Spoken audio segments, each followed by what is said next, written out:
I want to welcome, I want to welcome the committee and members of the public and our guests to the meeting of the Housing Committee today. The main item for discussion is going to be housing delivery vehicles, which councils are doing. The members of the public can follow the meeting on the webcast and on Twitter using the hashtags Assembly Housing and Delivery Vehicles. And can I remind members, guests and the audience to turn your phones off or put them on silent, please. Can I ask if any apologies have been received? Thank you. We've received apologies for absence from Assembly Member Boff, for whom Assembly Member Hall will be substituting, and from Assembly Member Cooper. Great, thank you. Item 2 on the agenda is declarations of interest. Can I ask members to note the lists of offices on the report and ask if you have any additional interests to declare? No, thank you very much. Item 3 is the minutes. Can we agree the minutes from our previous meeting held on the 3rd of July 2018? Agreed. Thank you very much. And item 4 is the summary list of actions. Can I ask members to note the completed and outstanding actions arising from previous meetings? Thank you very much. So that brings us on to today's main item on housing delivery vehicles, and our members' briefing covers the item in more detail. Can I welcome our guests? We will have later on James Murray, the Deputy Mayor for Housing and Residential Development, and with him is James Clark, who's the Head of Housing Strategy at the GLA. We'll be asking them some questions later. We have Councillor Ravi, Govindia, who's the leader of the London Borough of Wandsworth, a council with a direct delivery programme, and accompanying him is Chris Jones, who's the Assistant Director of Strategy and Development at the council. Then from councils that have housing development delivery vehicles, we have Deborah Heenan, the Major Projects Director from the London Borough of Newham, Richard Blakeway, the Chair of BexleyCo, which is the local housing company for the Borough of Bexley. We have Councillor Louise Mitchell, the Cabinet Member for Housing for the London Borough of Waltham Forest. He's accompanied by Paul Mawson, who is the Managing Director of 60 Brick, which is their local housing company. We have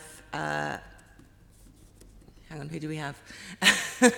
We have Simon Theobald, who is the Head of Finance, Neighbourhoods and Housing for the London Borough of Hackney.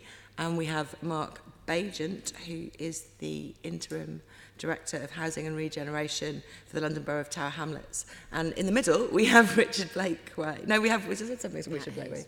Pat Hayes is the one I've left out, the Chief Executive of BeFirst, which is the local housing company in Barking and Dagenham. So we have many guests, and we'll try and keep the discussions as brief as possible, but this is a very interesting subject. If I can start by trying to work out why councils are setting up local housing companies in reasonably large numbers now. And if I can go to the councils that are doing this, starting with Deborah Heenan, can you run through what the primary motivations were for you to set up a local housing company, what you're planning to build using it, including what kinds of tenures of homes, and also if you're retaining some direct build, what's the difference between what you're building directly and what you're doing with the housing company? Okay, thank you. So 3 main reasons. Number 1, to get on and build more homes, especially on council-owned land. Number 2, we're taking, by delivering directly, we take a margin of return, now whether that return is recycled as more affordable, at more affordable levels, or recycled as a general revenue. That's a return that would not otherwise come back to the council. And the third is the placemaking and the leadership role to set a better bar for quality, be that quality in the built environment or the offer in the private rented sector. So what we are building at the moment is we've just made a major shift with a new mayor from a predominantly private rented sector product to a 50% affordable and 50% private rented sector product. And should be on site within the next wave of programme by the end of this year. And are all of your homes under this programme then, the ones that you're building? You're not building any directly? There are other smaller programmes like garage infill sites, and what we're doing at the moment is looking right across the piece at historically where sites had come through via different routes and getting a better strategic grip on those and that's coming through a housing delivery plan due out in the next couple of months. Can I just ask as well, how is it financed? Predominantly Public Works Loan Board, and hopefully some of the affordable via a successful bid to the GLA grant. Okay, thank you. So moving on to Richard, can you tell us about what you're doing? Sure, thanks very much. So very similar reasons to Deborah and the plans in Newham. Bexley Council published just before Christmas last year a very ambitious growth plan for the borough. A key plank of that was to create a company to support their regeneration and growth plans, particularly growth along the northern part of the borough along Bexley Riverside, where there is a opportunity area framework coming forward. The company is solely owned by the council, so it's funded similarly through the Public Loans Board, and the goal is to do 2,500 homes over the next decade. I'd add one thing in addition to the points which Deborah made, which I think would be shared by Bexley. This idea of driving development at pace, setting a benchmark for quality, both in terms of the design of homes and the quality of management, not just the properties, because there will be a PRS portfolio, but also the public realm. The other thing which I would add is to generate an income for the council is also an important aspect. Yeah, did you cover the tenures then in that? Sure, so it's a mix of tenures. So it's split between 35% affordable housing, 25% built to rent, PRS, which will be retained by the company, and then the remainder is private sale. Okay, thank you very much. Pat, tell us. Okay, I mean, we are a slightly different model in that we are much more akin to a development corporation than a housing company, and actually we are not the council's housing company. And the real reason for us being set up, and it's interesting in terms of the range of activities that we cover, because we do planning, land assembly, we also act as a developer in our own right. Totally independent from the council is our sole shareholder, but the council doesn't have a seat on our board, and that's the degree of independence that we have. We are building out a programme for the council mainly on their land with their money borrowed through the Public Works Loan Board and from the Housing Revenue Account of 2,000 plus units, nearly closer to 3,000 actually as we work through that programme on about 32 sites. We are also acquiring and doing our own development on other separate sites. In terms of the mix, on the council sites, so the 32 projects we are building out for them at the moment, a blended rental product ranging from about 50% of market rent, council comparative rent as we call it, up to about 80% of full market. On the sites that we are self-developing as part of the company, we will do a conventional market rent PRS product. We may even do some units for sale as well if we can get in the space of generating and creating an affordable sale product as well. So the reasons that the council set us up is that because Barking Dagenham has enormous amounts of 46 hectares of surplus industrial land, lots of developable sites, but the conventional house builder market has not worked there, and the house builder model doesn't work. Absorption has traditionally been very low. Ability to take development risk has also not been there. So effectively, we are there to take that development forward, to accelerate growth and development, to both build directly, but also to catalyse and assist other people in building out. And a big part of what we're doing actually is getting the private sector confident enough and helping them to build out. And that's involved us putting equity into schemes, actually putting debt into one scheme, and JVing with private partners as well, where we take part of the site. So it's a very much more interventionist model, it's a very much more municipally interventionist model, but it's to cope with the market failure that has really left Barking Dagenham behind. And we are bottom in virtually every key indicator in terms of lifestyle, quality, etc., etc. So this is to make that really significant intervention in that borough. So it's a different model from your conventional housing company, it's a more expansive model. When you said you're going to be going down to 50% of market rent, are you applying for grants to cover that? That doesn't go as far as the social rent. There is a grant. The borough's housing company, Reside, will apply for grant and is setting itself up as a social housing provider. Effectively, it's got a number of sub companies below that. Yeah, there will be some grant schemes with grant in them. There will be some without. And when you said you're more like a development corporation. The development corporations we have make planning decisions. You're not making planning decisions. You're just planning. We are the borough's planning advisor. We produce the planning reports which go to the planning committee. So formally, the borough takes the decision, but effectively, all the planning staff sit within our company, except for one planning officer, which the council has, who deals with delegated decisions, for example, and advises the planning committee. So it's a slightly different model from many. It's a little bit similar to some of the models where planning has been externalised, but it's, you know, so we are much more like a development corporation. We also have a planning consultancy arm where we do pure planning consultancy work for the private sector and sell that as a product. Okay, so in that model, you're effectively like a plan. You're doing planning scrutiny. You're scrutinising your own schemes and sending your own reports to the planning. We have a separation in terms of that. We have a consultancy arm that works for ourselves and works for developers. The council have the planning officer, who effectively is their chief planner, who scrutinises our decisions and can say, no, I don't like that, take it away, and will deal with our applications where we're the applicant. But we have a very clear separation in terms of those planning functions. Okay, that's very interesting. Thank you. Louise from Waltham Forest, what do you do? Well, as you know, Waltham Forest as a borough, we have a very good record on affordable housing. So between 2013 and 16, we managed to produce 47% affordable housing. We've recently set up in the last year our company 60 Bricks, which is our delivery vehicle. If you're querying the name, I can tell you, and I've learnt this because they've informed me, that 60 bricks is the number of bricks it takes to build a square metre. Apparently so. So it's a fascinating fact for our housing company. But the reasons why we decided to set one up are pretty much threefold. We need to be able to respond to the housing need within our borough. We have a large number of people on our housing register. We have an increasingly large number in temporary accommodation. We need to be able to meet that need.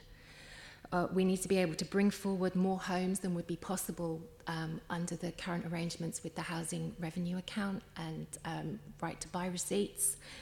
And also, and this is very important for us as a borough, we want to be able to retain control over the housing delivery and local affordability. So our increasing our housing stock, particularly affordable housing stock, is very important to our residents, and we want to be able to help reduce our waiting list. And 60 Bricks and the building programme that we have behind that is one of the many strands that we have as a borough in order to bring down our waiting list. Okay, thank you very much. Did you cover the tenures that you're producing? So at the moment we have plans for just over 880 houses, dwellings. 883. 883, sorry. Yes. They're in the pipeline at the moment. So 60 Bricks is, it's a start-up. We've been in existence for just over a year. Yeah. And so we're working plans up, working things together. We have all those that's in the pipeline. Our tenure, we are looking at 50% affordable housing, and within that we are looking at 60% affordable rent and 40% as shared ownership and other products. Do you have anything to add? Oh, probably lots. Sorry, no, Paul. Just the rental element is at the social rent levels, not at the 80% intermediate. And so you'd be applying for grants through the GLA to cover some? We are as well, yeah. We're working with the GLA in a number of partnerships. Okay, so moving on to Hackney. Simon, would you like to tell us what you're... So Hackney has a track record of in-house delivery. We've built 500 homes. We've got another 2,000 due to be built over the next 3 years. So we very much support the sort of in-house delivery of housing, and so therefore the reason for our housing company is to primarily to mitigate some of the sales risk. So we're taking on that development arm of taking on the private sales within our development programme, and so using the company to buy properties and use it as a market rent, as a market rent product, but also as mitigate some of that sales risk. And in doing so, and effectively by taking out some of those developer profit elements to selling via a developer to owner-occupiers, we're able to deliver some more additional affordable housing within the company. So primarily the development programme has 50% affordable, 50% outright sale. So, and then it's of that 50% outright sale, some of those will go to the company.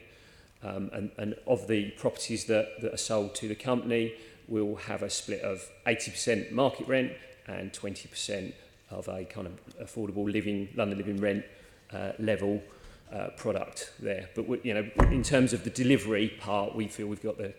Sorry. Can I just clarify? So you've got your 50%, which will be affordable. Yep. When you develop them, and then the other 50%, you're saying because you're not making any profit, you can take homes out of that. So depending on the site, is depending what we do. So we have a number of options that come forward. So we might come into a development agreement with a developer to take on effectively the sales risk of those private properties. Where at the moment where there's smaller numbers, where let's say a developer wouldn't be so interested up to say 30 properties, we're saying, well, we'll take on, as a council, we'll take on that sales risk, development risk. But the problem to go into market at any point in time is price fluctuation. You know, sort of at one point you could be going, okay, this scheme is viable and it works, but within 3-6 months, a drop in price could cause an impact. So we're looking to the company to say, well, if that happens, we will take a longer term interest via a company in the properties, have them as market rent, and then at some point in the future, maybe 10, 20 years down the line, we will look to sell them at the right time. And in doing that, we can also provide additional affordable housing within the company. Okay, so it's, I think certain developers, private developers, are looking at doing that anyway, flipping. Yeah, it's effectively giving the council the same option as a developer would have. Yeah. When you say London living rents, in that sort of what you're going to do with some of the ones you keep in the rented sector, those are still, they're permanently, they're rented homes at London living rent. They're not the product that we're talking about that attracts grant, which is where people are trying to save up to be shared owners, essentially. No, it's not that. It's the London living rent level of rent. That's kind of the benchmark of what we'll set the rent at. But yeah. And within the 50% affordable, are there any social rented levels? Yep. So we've got within that 50%, 30% are social rented, 20% are shared ownership, and that's all sat within the HRA. The development programme is funded within the HRA, juggling the money around about payments and receipts within the debt cap, which is the biggest challenge. Okay, thank you very much. Mark, you're in Tower Hamlets. Will you tell us what you're doing? So similar to Hackney, Tower Hamlets is very much doing in-house delivery through the housing revenue account. Last year we built nearly 150 homes and we acquired another 150 directly within the council. However, the housing finance system as it is at the moment just doesn't work for us. So since the government rebooted the right to buy a few years ago, Tower Hamlets has probably netted more in one-for-one retained receipts than any other borough. We've had something like £105 million of receipts, which we can spend on building new homes. It sounds fantastic, and then you read the small print and you find that we can only use that to 30% of the cost of building, and all the rest of the money has to be funded some other way, which would normally mean borrowing. And then you read another bit of small print which says there's a cap on borrowing. So basically we can't move. We've got all this money from right to buy receipts. Okay, there's an extra £1 billion been announced last year for additional borrowing, but we've got to bid for that against everybody else.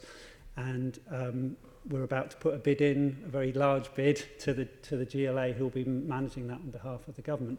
But we don't expect to match all that we need in order to spend that 100 million of right to buy receipts. So we had to come up with another solution. So although we would much prefer to do it all through the housing revenue account, we just don't believe we'll be able to sustain that. So we've set up two companies. One is a wholly owned company to do market rented housing, and that's purely really to cross-subsidise what we want to do through the other company, which is to deliver social housing, affordable housing. And that company has been set up as a community benefit society, which enables us to, it's a charitable organisation, it's independent of the council, it enables us to fund right to buy receipts through that company in order to pay for that new social housing, rather than being dependent on grant. We will be bidding for grant, but we want to be able to use those right to buy receipts as well. That's it in a nutshell. Okay, so it's quite similar to the Hackney scheme, but you've actually separated it into two separate companies. Yeah, I mean, that's basically... Trade with each other in basically, on a particular site, they'll probably work as a joint venture, the two companies. There'll probably be one contractor building the homes, but the ones for market rent will sit in the wholly owned company, which means that the council can take all of the profits from that private renting and then recycle that money through the other company, which, as I say, because it's going to use right to buy receipts. Again, one of the bits of small print in the government rules is you can't use right to buy receipts in a wholly owned company. So we had to set up something independent to do that. You know, we've had to jump through several hoops and bend our way, you know, around the rules, but we know this is going to work. And as I say, we're confident that that will deliver, as well as what we want to do through the housing revenue account. Okay, thank you. Can I just ask, Oh, so sorry, you use Nikki. the right to buy receipts with the company that's doing social rent, We can. that's doing affordable. I just want to know. Yeah. Okay. Well, thank you, everyone. That was a really good overview of what quite a complex set of. That was very concise, great. Because there are lots of complexities in what you're doing. And I've just one more question, if I can ask everybody. Although I think obviously some of you, Waltham Forest and Tower Hamlets, you've both slightly covered this issue. Is the restrictions that the government places on housing, as well as right to buy, seem to be driving the creation of quite a few of these companies, and certainly controlling some of the structures that you're putting in place. So can I ask each of you, would you be still setting up a local housing company if there were not borrowing restrictions and right to buy in existence? And also, how secure do you feel about right to buy not applying to some of the things that you're building? We'll start with Deborah. Okay, so our fundamental is that the counterfactual is that the land we have got sold to a third party. So if we develop it directly, there's a margin. So we would still set up an SPV of some sort to put risk in a sheltered position outside the mainstream funding. So in short, we would still set up a housing co. It's not just about getting around central government rules. Great. And Bexley? Sure. The council's a stock transfer borough, so there's a slightly different situation with Bexley compared to other authorities. I think creating a development vehicle is an important statement for them, and a way of maximising the potential of their assets in ways which they wouldn't be able to achieve otherwise. Okay, thank you. And Barking? Yeah, absolutely. We would do this regardless of right to buy or indeed any other changes in the housing revenue account, because we are much more about the development of a borough which has got huge opportunities but has lagged behind. So it's about building new housing supply. It's also about building a new form of housing supply. So our focus around that, a blend of rented product for those people who can't get into the purchase market at the moment, are excluded by quality and price in the private rented market, and probably wouldn't in many cases qualify for social housing as well. So we are very much looking about delivering a whole range of housing across lots of different types and price points, and also delivering conventional council housing as well. But that wouldn't be affected by our thinking in terms of where we would go and where the borough would go by changing the RTB rules, unhelpful as they are. Waltham Forest? Yes, I think, like a lot of have already been said earlier, yes, we would be setting up a delivery vehicle, even if the restrictions on our revenue account were lifted. We would be looking for, as I said earlier, it might be about control and accountability to our local residents. We also have a real interest in providing quality accommodation around our regeneration as well. We're looking at things like the speed that a company like 60 Bricks can bring forward developments, which again is slightly quicker and looking at different, more innovative ways of building than sometimes the council can do itself with our direct delivery programme. And obviously, you know, as a council, we're learning from what 60 Bricks is doing, and you know, if they're doing something good, then our direct delivery programme will be following them. And we're also, as I think was previously mentioned, looking at affordability of housing and also at income return as well for us as a council. And do you think that Right to Buy will apply to the homes that you're building? I don't think so. We're building homes. I mean, I can't look into the future and see what will happen with legislative changes. I mean, obviously we have the green paper that's coming forward recently. You know, there are things mentioned in that. We will have to see what happens, but as things stand at the moment, the answer is no. Hackney?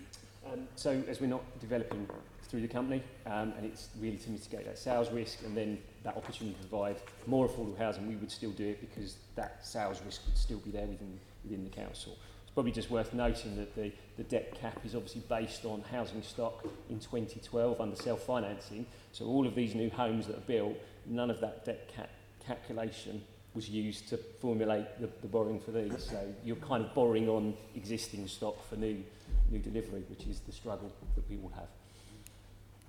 And Mark, do you have a wider comment on this as well? Because I know that you're somewhat of a consultant in these issues. I mean, I think it's really interesting to look back at the introduction of self-financing in the HRA and the Localism Act back in 2011, because it all happened around the same time.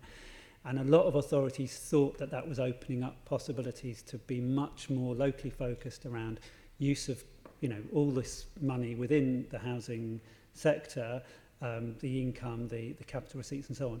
And actually all the rules that came in on top of that didn't free up the kind of development opportunities that we thought there were going to be in terms of housing revenue account development. So if that had delivered what it promised, I think there would be far less impetus in terms of housing companies. I think given the restrictions that were introduced and that are still with us, unless that changes radically in the next couple of years, I think the motivation for housing companies is going to stay with us. And those of us who've done it have seen all kinds of benefits, flexibilities and so on, the kind of cultural change that people have talked about. And I think once you've tasted that and experienced that, why would you give it up and go back to something that was more restrictive? Interesting, thank you. I think, Tom, you have a question? Yeah, I've got a couple of things. I mean, firstly, it's quite clear for what I've heard from most of you that your primary aim it is about providing housing, particularly as much affordable housing as possible. We know some boroughs have set them up because of the income stream that it provides, and perhaps other boroughs it's sort of both. And I'm wondering, I mean, did you do any sort of cost-benefit analysis of between getting the affordable housing or getting the income stream, or generally is just the primary aim to deliver as much affordable housing as possible rather than getting revenue in to fund services? We've just gone through very explicitly calculating those trade-offs because we've moved from a 25% affordable position to a 50% affordable position. So we've sat down and done the full range of cost benefit. And that's what we would expect that most local authorities would do when they take a piece of land. They do an options appraisal and then offer the council some choices in trade-off. Sure. I mean, from our point of view, the council, in terms of the stock that we are building for them, make a very clear financial appraisal in terms of this trade-off between how affordable the product is and how low the rent level is and how much they can cover from their investment and borrowing. And that is constantly flexing both against housing demand and against where they want to be financially. The revenue that we drive in is outside that effectively. So that's from the development activity that we're taking on. So that is the PRS development that we do outside, development management activity we do for third parties, land acquisition and build on those sites. So effectively, the generating of a stream to fund other services comes from our activities outside the activity we're doing for the housing company, where that pays for itself, but it's not driving a specific revenue stream, because that is about delivering housing supply. We're about delivering additional housing supply on top of that and a revenue stream. When you say third parties, by the way, is it just other local authorities, or do you on all manner of? At the moment, we are working as a development manager for a number of private developers, effectively. So we take a development management fee, which has a number of advantages. It drives the fee back to the council. It gives us control, or a very strong say in terms of quality and placemaking of that particular scheme, and helps ensure deliverability as well. So, you know, it's a win-win effectively, but that's outside the straight housing delivery of the council's direct build programme. So I take it you all do a cost benefit analysis. Is that right? That you go through. We do. Yeah. And do you all use Section 106 as well? Do you use Section 106 funds within your housing company, or do you just use them, you know, to fund in other ways? Start with Hackney. I mean, the the simple answer is that we haven't yet, but we have agreed that in principle we will. So it's a yes.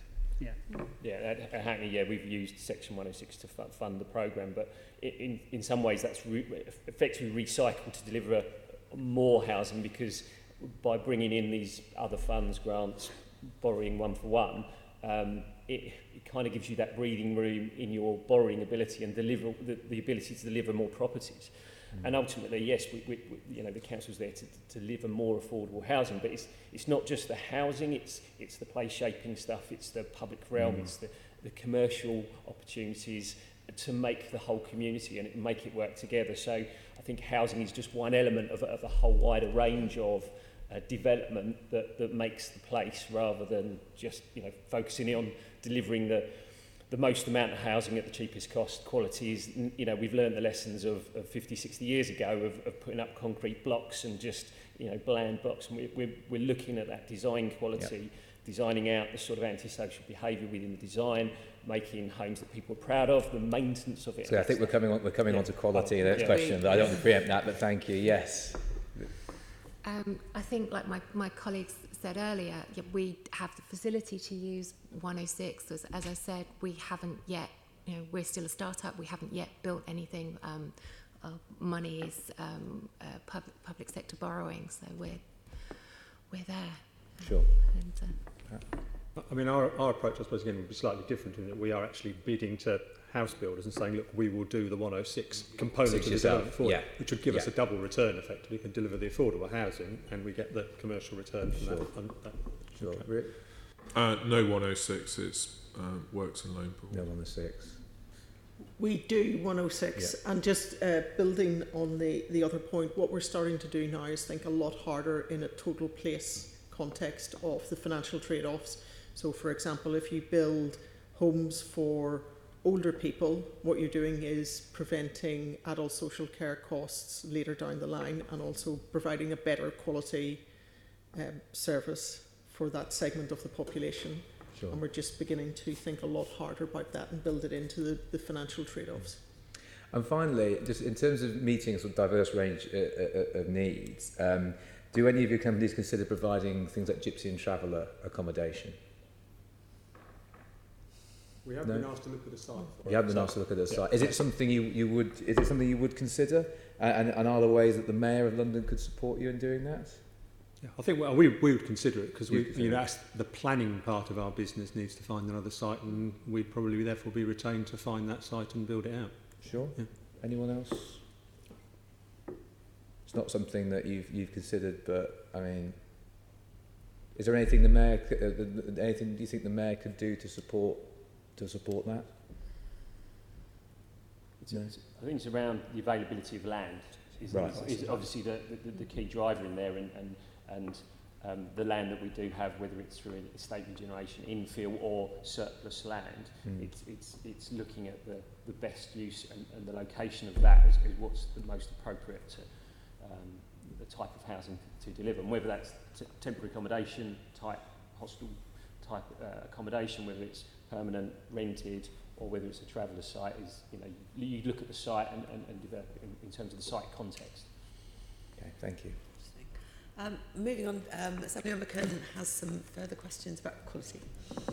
Morning. So, my question is about the amount of homes you can deliver with an LHC, and also the speed at which you can deliver them. And I know some of you have mentioned this already. I mean, Louise from Waltham Forest, you said you think it's going to make delivery a little bit speedier, which is good. But three things I'm very interested in specifically. If you compare having an LHC to if you didn't, will this allow you to build more homes in general, more affordable homes specifically, and also to build them quicker or not? So if I could just ask you all to sort of say something about those three things, that would be good. So we'll start with Deborah from Newham. So I think the short answer is yes, yes and yes. So it's about control and about your bottom line being the council's priorities, as opposed to having to report on a 6-monthly cycle to shareholders. Okay, thank you. Yeah, move on. I mean, short answer is yes to all of your, in answer to all of your questions. We are very keen to make a statement around quality. As I said earlier, it's not just the quality of the build, but the quality of the management that we do in the longer term.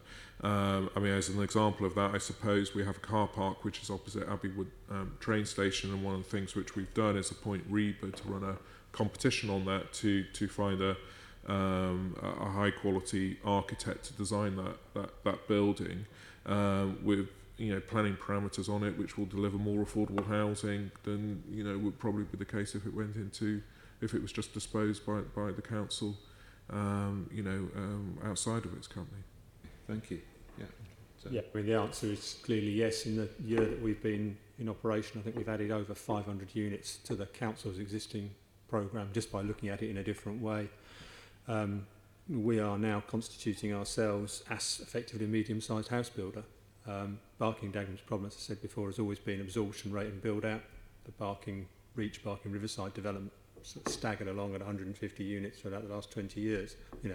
We are doing that in 6 months effectively, just from ourselves and on top of the council's existing programme.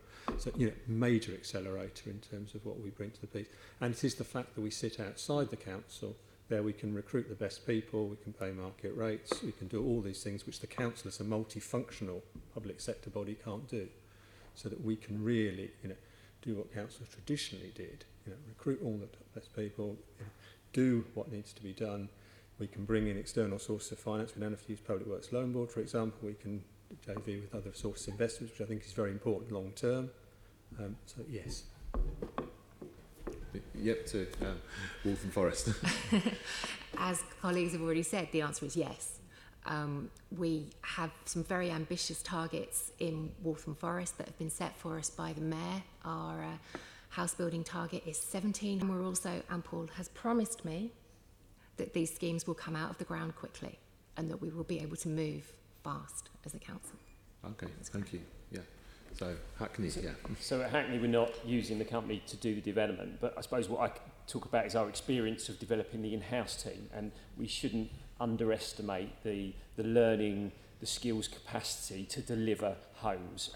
And probably over the last 10 years, we've learned, and we're in a position now where we've got the template of delivering schemes, and in the last year we've gone on site on 5 schemes. But to start with, it was quite a hard process to learn the procurement rules, the engagement with contractors. You're playing in a housing market at the time that was growing. We've now got a slightly changing housing market, so it's got to be quite reactive. But so is the housing company getting us to deliver more? No, because it's not delivering, but we want to deliver more within the council, which will obviously deliver more affordable housing. Yeah. Okay, thanks.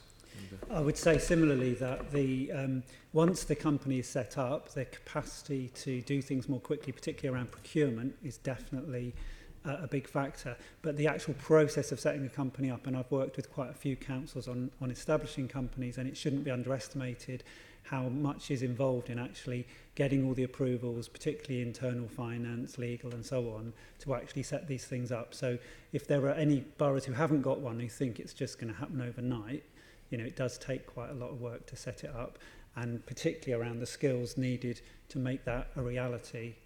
You know, it does need quite a lot of dedicated thought and time in each council to set it up. Okay, thank you. So just one other thing. What are the benefits to tenants and people who are buying from an LHC? Could you say something about that? What is there something that makes it better, or would there be no difference in the experience of tenants and buyers if they come to you as a local housing corporation? So Deborah. Okay, so because of the particular issues in Newham, very explicitly we are providing a better private sector rented product. And again, as others have alluded to, we're in general taking a much more considered approach to building quality and placemaking. Yeah. So for those who are going to rent privately from the company, I hope our intention is to provide a better offer than you would find in the open market in the borough.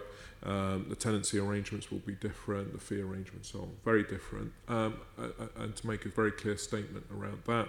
On the market sales side, I mean, in addition to it being a quality product, I think, you know, there is certainly efforts that we will look to make around the buying process for individuals, their ability to view the properties earlier, the way we would address any snags that came up and so on. So I would hope there's a very strong offer there to support buyers, and also how we market the properties. I think it's clearly one of the things which we'll look to do is have a very strong kind of local marketing exercise, so that local residents, or indeed Londoners more broadly, can access those properties. Okay, thanks. Yeah, so. I mean, ours is a much better quality product than is available in the private sector, full stop, effectively. Again, rather similar to Newham, the quality of product in the private rented sector is very, very poor, even right down at the bottom price point. So yeah, people will be getting a very good and also very consistent product in terms of what we are building out.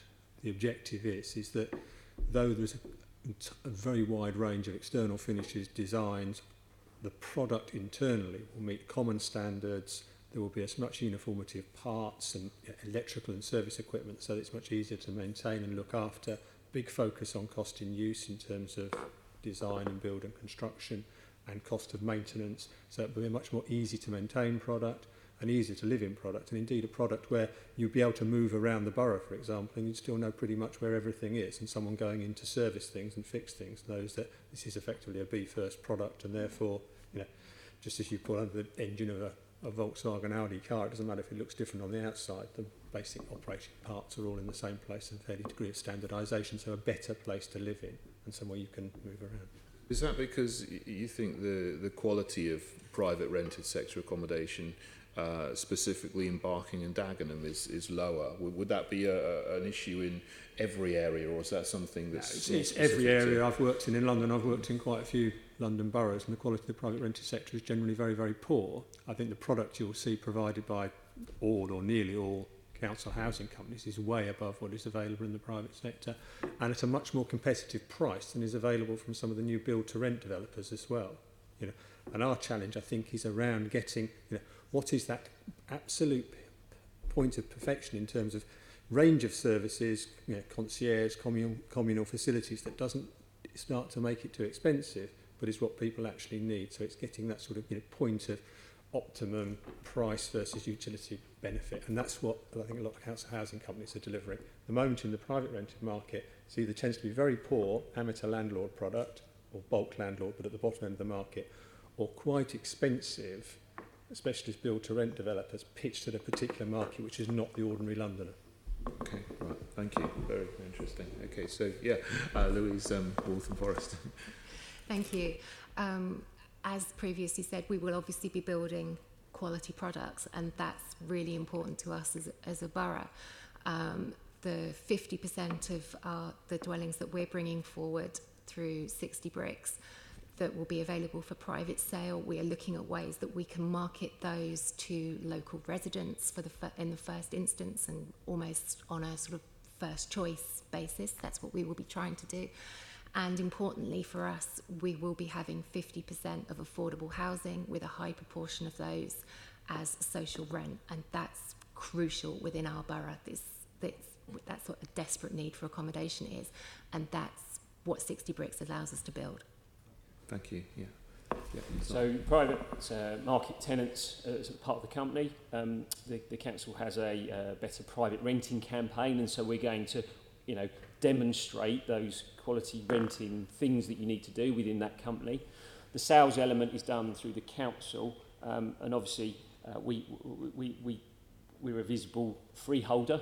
The freeholder doesn't. I know early on we had a discussion of whether it's good or not good to have the council as the freeholder of the land, but actually, if there's a problem and you're the freeholder, you're the management company, there's a place for you to go to get your problem sorted out, rather than a sort of invisible management company that pop in once a week. So I certainly think, whether it's through the council or through a company, you're visible in terms of that management and support to tenants and owners.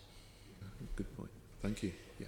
I think the key to your question is who you're comparing with, or what you're comparing with. So most of the answers you've heard have been about a comparison with the private rented sector, and I think there's no doubt that local companies will offer a better service than most private renting, which is generally from individuals rather than large companies. But in Tower Hamlets' case, a lot of what we're going to be developing is on land that is in the middle of a council estate. So the trade-off, if you like, or the comparison, is for people who are on our waiting list who would like to wait for a council flat and a council tenancy, but we haven't got the capacity, as I talked about earlier, to develop those.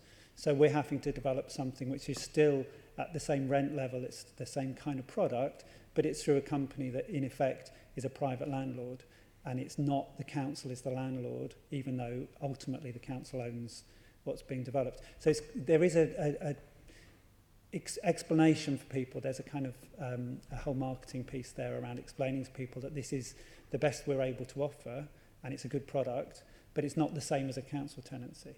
It's virtually the same, but there are differences, and it's explaining that to people, which I think is the challenge for us. Okay, thank you. Yeah. Thank you. Yeah, that was really interesting about the place in the market for these, and between council housing and private renting. We'll talk more about that later. Sorry. Assemblymember Devonish, you have some more challenging questions, I believe. Well, I have one question I've been given. What are the greatest risks for the council in setting up at LHC? And perhaps we should start with Mark, as he's written the book. Well, obviously the risk is that it becomes insolvent and you have to close it down and you lose a lot of money, and it's publicly embarrassing. And that hasn't happened yet, as far as I'm aware, with any of the companies that have been set up in London or nationally. But there is a real risk. And, when you've got a council that's effectively underwriting that risk, that money's got to be found from somewhere. So if the council is lending money into the company and that loan can't be repaid, then the council effectively has to clear that debt. There are companies I'm aware of in other parts of the country who are coming up against those kinds of challenges, where they've set up something hoping to make money, and in fact they're not making the money they were hoping to make, and they have other savings they have to achieve, and they're under pressure on a number of fronts, and this is, rather than a solution, it's creating another pressure. So that's the biggest risk, I think. How can we mitigate that then? Make really sensible commercial decisions, and don't take risks that are beyond manageability, really. Which is easy to say and very hard to do, which is why you need experts and you need people who know what they're doing to actually take on a development and say, okay, this one's going to work, this one's too risky. Because, all of these sites that we're looking at, there will be reasons why it makes sense to develop it out, and there's an income stream and it's going to cover itself. And there'll be reasons why, if it becomes too expensive to build it out or the income can't be secured, then it's commercially better to just stop and say, okay, well, we'll write that off rather than continue to build it out. So we have probably some of the best councils in London here in terms of their records. Would you advise all the ones that aren't here, or some of the ones that aren't here, to stay out of this game and leave it to the experts? Or are you happy to have up to 32 of these operating with a market which is, let's just say, it's not where it was 3 years ago? Sure. I mean, I think that if you look at the skills and the expertise, then obviously you've got some of that in the room here. You've got other boroughs who are doing this. And there is a lot of sharing, there is a lot of fluidity in London between people learning from each other. And I think that collaboration is really important. But there may be some authorities who are on the edge. They're not sure whether they should be doing this. Should they, dip their toe in the water? If they're not committed to making a success of it, and if they're not prepared to invest at scale, then for some of them it would be better to come to one of the existing players and say, well, why don't you come and develop it for us? Which I know is what several of us are offering as a service to others. Thank you. Ravi hasn't spoken yet, I don't think, and we were going to ask Ravi in terms of you're not going down this particular route. Could you explain why you're doing a more, perhaps, can I say, conventional route? Well, I feel a bit like being a control experiment here. And so in a sense, let me explain why we are where we are. And it's because all the reasons why councils have set up companies are to do with accessing cash, using their land assets and placemaking and delivering a kind of product to meet their housing needs. I mean, those are kind of broadly the reasons why people have set up companies. And we think we can do all of those without setting up a company. And in a sense, it was a pragmatic decision, and back to the kind of Mark's idea of a sensible commercial decision. In a sense, it was we looked at it and made a sensible commercial decision that we could deliver all those without setting up a company. So we haven't taken a doctrinaire position, we won't do a company, but we said that for what we need to do now, we can do it within our resources. And that's particularly because we don't have an awful lot of land of our own. And the land that we need to eke out to deliver housing has to be on council estates where the engagement with our existing residents and tenants is an important part of making people accept delivery of new housing in their area. And we think we can do it better by being the elected authority doing it. Secondly, that we have a robust financial position both in the HRA and in our general fund, and we think that we can use both of those, including capacity to borrow within our headroom rather than extending our headroom. And we think that we can recycle the 106s and the RTB receipts to make the finances work. So we don't need to rely on external funding, which obviously a company would make it easier to access. And I do think that placemaking part, which is an important part of particularly delivering new housing, especially in trying to persuade people to accept new housing in their neighbourhood, is an important consideration. But I think we can deliver that through a robust planning process, and I think a much more engaged planning process. And I think we feel that we've delivered that so far without any difficulty, and that's the reason. Thank you. Rather than going through it, the whole panel, has anybody got anything particularly to add in terms of risk management that gives a particular insight? Simon? So we're happy with that company up to mitigate the development risk for the council. So that's one of the, so we're using it, like I say, for a slightly different purpose. But yeah, building properties is risky. And I think within the council, and similarly within the council, we've got the governance and the structures and the decision making to manage that risk in the development and control the decisions. But ultimately, you make money on property over the longer term, not in the short term. And if you try and make it in the short term, the 5-10 years, with price fluctuations, you are at risk of the company folding. But if you're in it for the long game, for providing a long, product for a longer period of time, history has shown that property prices do always rise over that longer 20, 30, 40-year period. So I guess the risk is managed by not trying to make a quick buck, but investing in the community, investing in the property, investing in the longer term, and that's how you manage the risk. I think there are two very important points in terms of the risk issue. That one should only set up a company if one is very clear why one is doing it and what one wants out of it.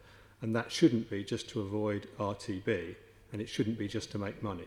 You might make money, but that shouldn't be the main drive, and it will be a very slow burn if you do.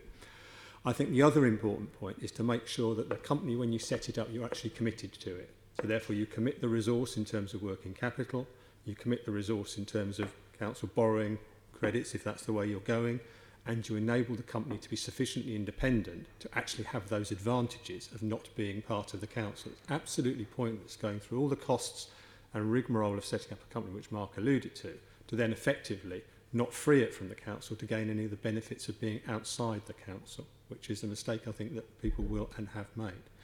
And I think once you have a company in place, it is then about making sure that company is adequately resourced to to have the professional staff and the processes and systems to keep making sensible investment and acquisition decisions continuously and at pace. And that's not necessarily easy. So, you know, it's about the process, it's about the regulation of the company, and it's about the resource in that company.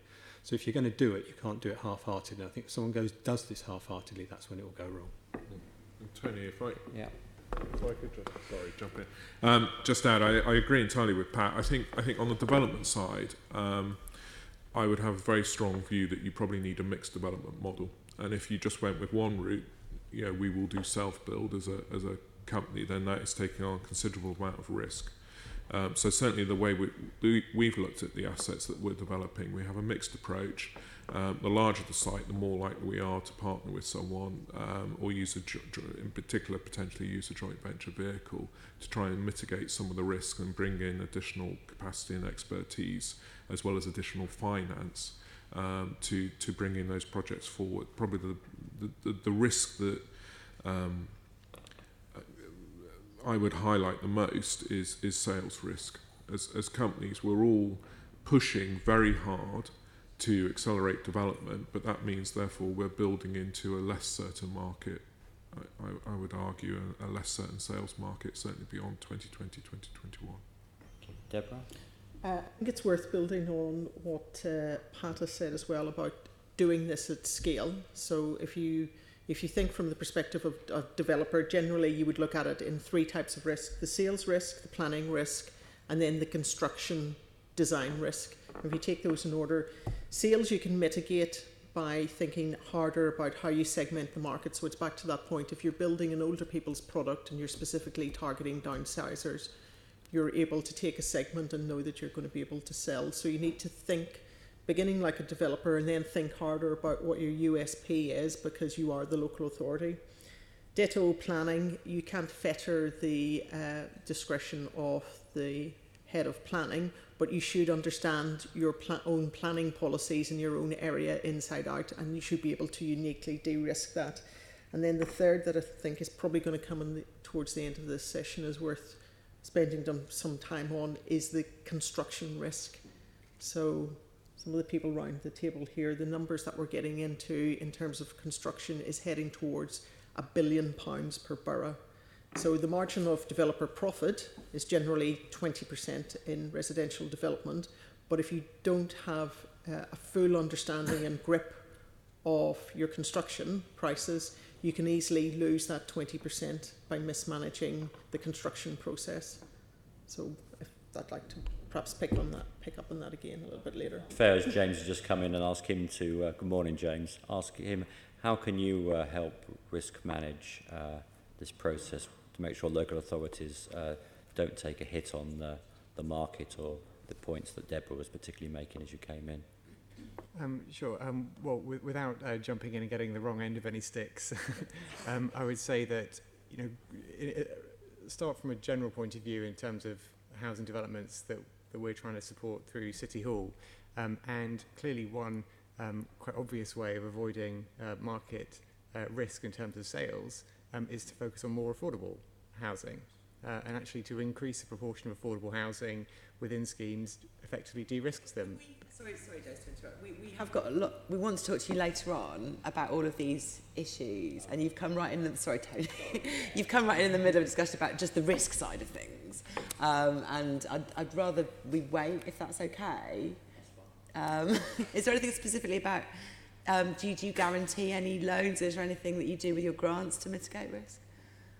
Look, I'll take your steer about when I'm allowed to talk. Okay, fine. Find out, because we're talking about financial risk at the moment. Are you finished, Tony, yet? Or I think I've been told to finish, Chair. Go on, I'll finish. My apologies for jumping in. I have one or two more questions, if that's okay, to Wandsworth. Because as I understand it, you're partly keep doing development yourself, but also doing the more traditional going into a joint venture with a developer over quite a large proportion of the schemes that are coming forwards. Because people have talked about creating housing companies in order to remove that need to export profit. Does that affect your tenure split? Are you reducing the amount of affordable housing in the part that's the joint venture side of things because you need to supply that profit to the developer? Well, the two estate regen schemes, and both have slightly different sort of delivery mechanisms. One's a joint venture, and the other one's a development model. The joint venture takes both the risk and the delivery, and of course we'll return all the social housing that currently exists and more. So 300 more social housing units in the Winstanley operating estate. There'll be further PRS products on which there'll be profit share. And of course there'll be a market housing too. So I don't think that there is that risk of exporting. I mean, Mr. Jones, you'll have greater detail on the specific of the finances of the Taylor Wimpey. On the Taylor Wimpey, again, I think that it was, in respect to the site, I mean, it's right next to Clapham Junction. So one of the things that we thought about in terms of risk was it was worth going into a joint venture rather than a development agreement or arrangement where we essentially sold packets of land. So we did want to share in the benefit, to reinvest that benefit. And obviously it was a development at scale. So we needed a private sector partner to assist us with that, and that was Taylor Wimpey. There were other elements as well, which included a leisure centre, library, and what have you. So it was a wider regeneration in that respect. And clearly we spent a huge amount of time in dialogue, not just with Taylor Wimpey, but during the procurement process to get the right partner and to get the right financial deal. So, as I say, I mean, you know, there was an awful lot of work that went into that. I mean, our own development programme clearly works on the basis of delivery of 1,000 homes, 60% of which are affordable, 40% market, which we will be developing on infill sites. So that programme as well has been through a financial rigour in terms of whether we can actually deliver that with a significant amount of risk built into that in terms of kind of sales and what have you. Have these schemes gone through planning yet? And the 1,000 homes? No, sorry, I'm still concerned about the joint venture, the estate regeneration. Neither scheme have got outline planning permission for the whole regeneration, but we're confident of that. Winstanley and York Road has got planning permission for a phase, what is called phase 0, so an initial phase of development, particularly to assist with decants. What affordable housing percentages are you getting then in that? Well, I mean, there's two aspects to that. I mean, there were clearly drivers that sat behind those discussions about maximising the delivery of affordable housing. But clearly, in terms of any regeneration, the level of affordable housing you achieve will be dependent upon the market. So if the housing market continues to increase, that in turn would increase the amount of affordable housing you can deliver. If the market takes a different direction, clearly you need to look at that model and whether you can deliver some of the kind of forecast levels of affordable housing. Remember also, Winstanley and York Road and Alton are almost unique in terms of the fact that that stock is coming back to the council. So we're not selling it to a housing association, we're actually retaining that stock within the council's ownership. So there's a cost to that as well. We're not selling on to a housing association. So you're not building much affordable housing then? No, we're building a significant amount of affordable housing because our commitment is to replace all of the council rented housing, which is going to be demolished, and more.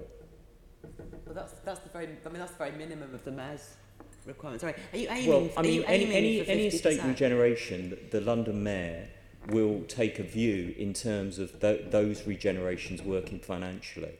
And clearly, when you're doing a regeneration, we're also developing a leisure centre, which will be in the council's ownership, a library, which will be in the council's ownership, and all of those things have a cost to them. I mean, you know, you build a new leisure centre with a pool, and potentially you're talking about 20 to 30 million pounds that you need to take from the development to actually fund that facility. I'd like to start. I mean, you need to sort of see this in the round, because there was earlier a comment about placemaking as one of the drivers of setting up a company. And estate regen has to be seen as a placemaking opportunity as well, and the placemaking is more than just bricks and mortars with which you sort of provide homes to people who want the homes.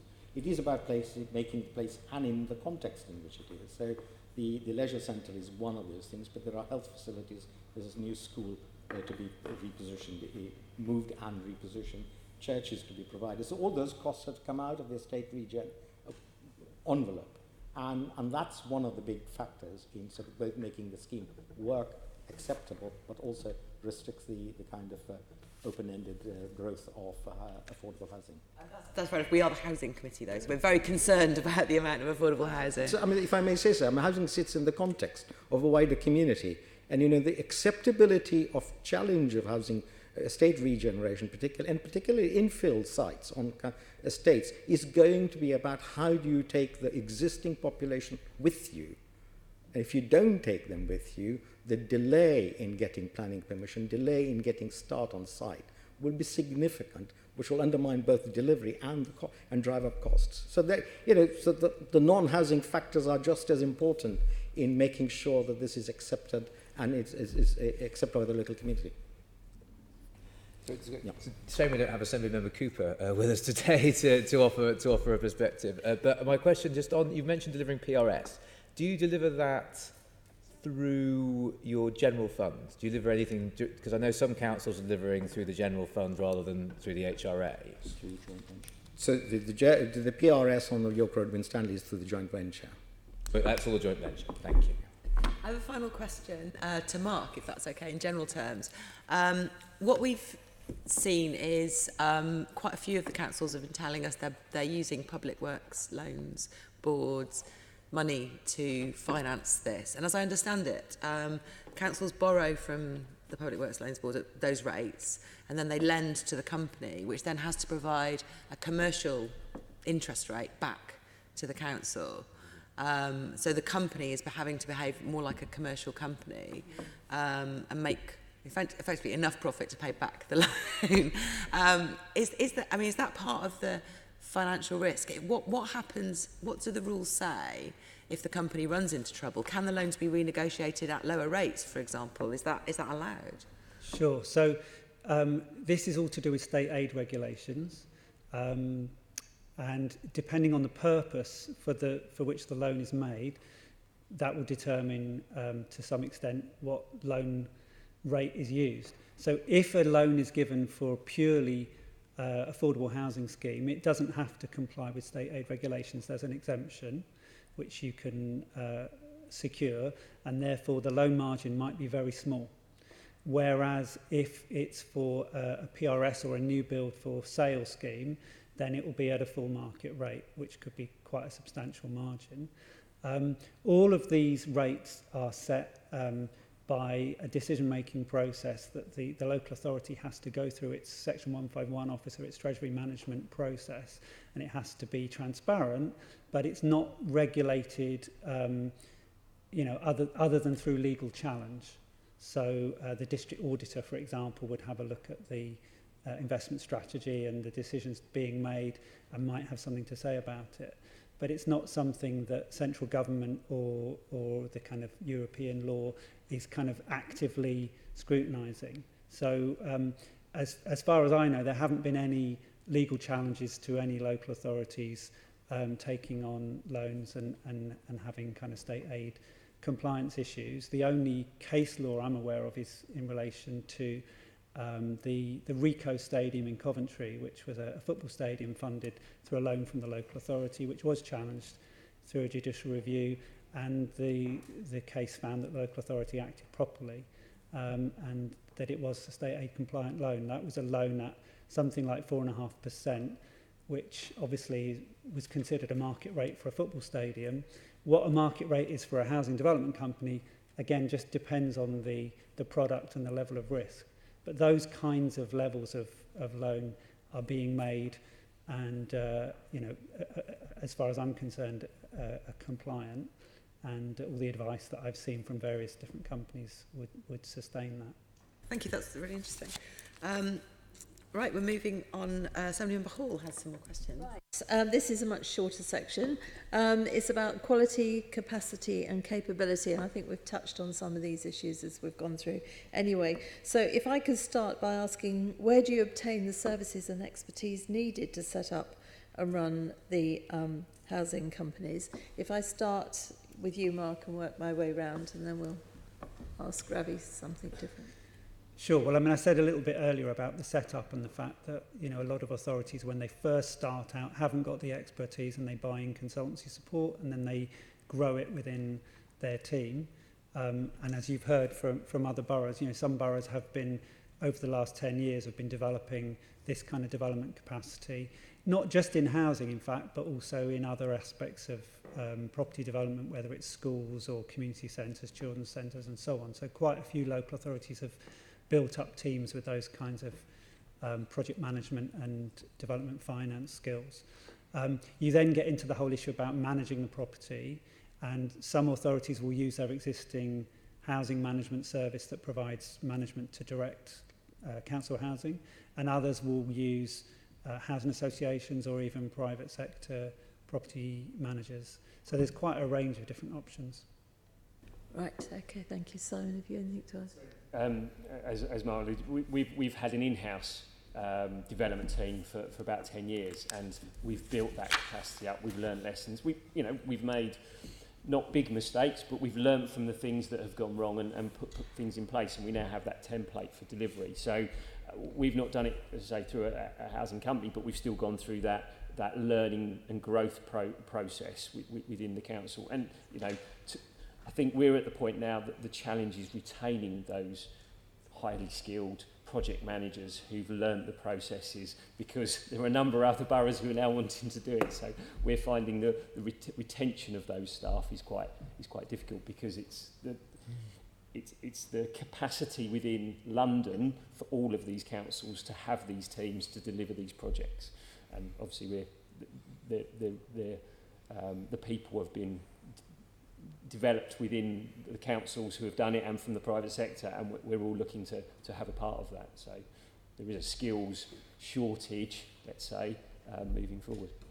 Do you assume this will get worse? Because earlier, I think it was Pat said that the advantage of doing this separately in a separate company is that you can pay whatever the cost implications for these people. So as they get more experienced and you're all vying for a certain amount of people, do you find this is an issue for you because prices and costs of doing this are escalating? Yeah, of our very experienced project managers who've delivered schemes have moved on to other councils, and you know, that's their right to do that and to move on. But yeah, we have got to be careful we're not just undercutting each other and end up creating a false project management environment where they're paid a lot of money because we're all vying for the same resource. And I think it's the sharing of skills and sharing of the processes that actually will make us all develop properties better and at a greater rate, rather than kind of say, and there's a private sector in there where project managers and the quantity surveyors, development finance have got their knowledge from the private sector as well, that we're not all sort of vying for the same resource and how we can work together to deliver more homes. Susan, just on that very specific point, does London councils play any role in sort of that kind of sharing and coordination, or is it a more informal arrangement? For us, it tends to be more informal, and we've done a number of sessions with different councils where we've talked through our process and learned, and we've offered to share that development skill. I think certainly in-house councils, I say, are less reluctant to let another council develop. They want the consultants and they want the control, but I think there is something there for the sharing of knowledge, and you know, certainly Hackney is willing to share with any other council what we've learned and where we go through. Can I just very briefly add that there is a network being set up at the moment through the Future of London, which is a training and best practice organisation. It's funded by the GLA team to promote better collaboration and learning, both within councils that are doing direct delivery and those that are doing it through companies. So that network's going to be launching this October. So who will be in control of that? The GLA? It's, as far as I know, it's funded and led by the GLA, but Future of London are delivering it. I think James might want to explain. Not run by us, so it's run by Future of London, but funded by us, because we felt that it was much more valuable to councils if it was led by you and Future of London rather than us. Right, and do you have any control or oversight of it? We have oversight of how our funding's used, but our main condition is that it's something that's useful to local authorities. So currently we're going through a process which Mark and others are involved in designing the content for that network, and as Mark says, we're hoping to launch it in the autumn. What is the Future of London? Is that the NGO? I'm a member before, to declare an interest, but I can tell you, it was originally set up by a number of regen directors in London, really actually to help train and develop the next generation of senior managers in local government regeneration. So that's where we started from. Since then, it's become an organisation which is partly think tank, partly training and mentoring body, and also does some practical project delivery. And this is just another example of Future of London working to help the sharing of knowledge by local authorities. And again, you know, something which it does lots of different ways. But it's effectively a developmental organisation for London local government, but informally run as a company and set up outside of any London councils or any other structure. It's run as a company? Yeah.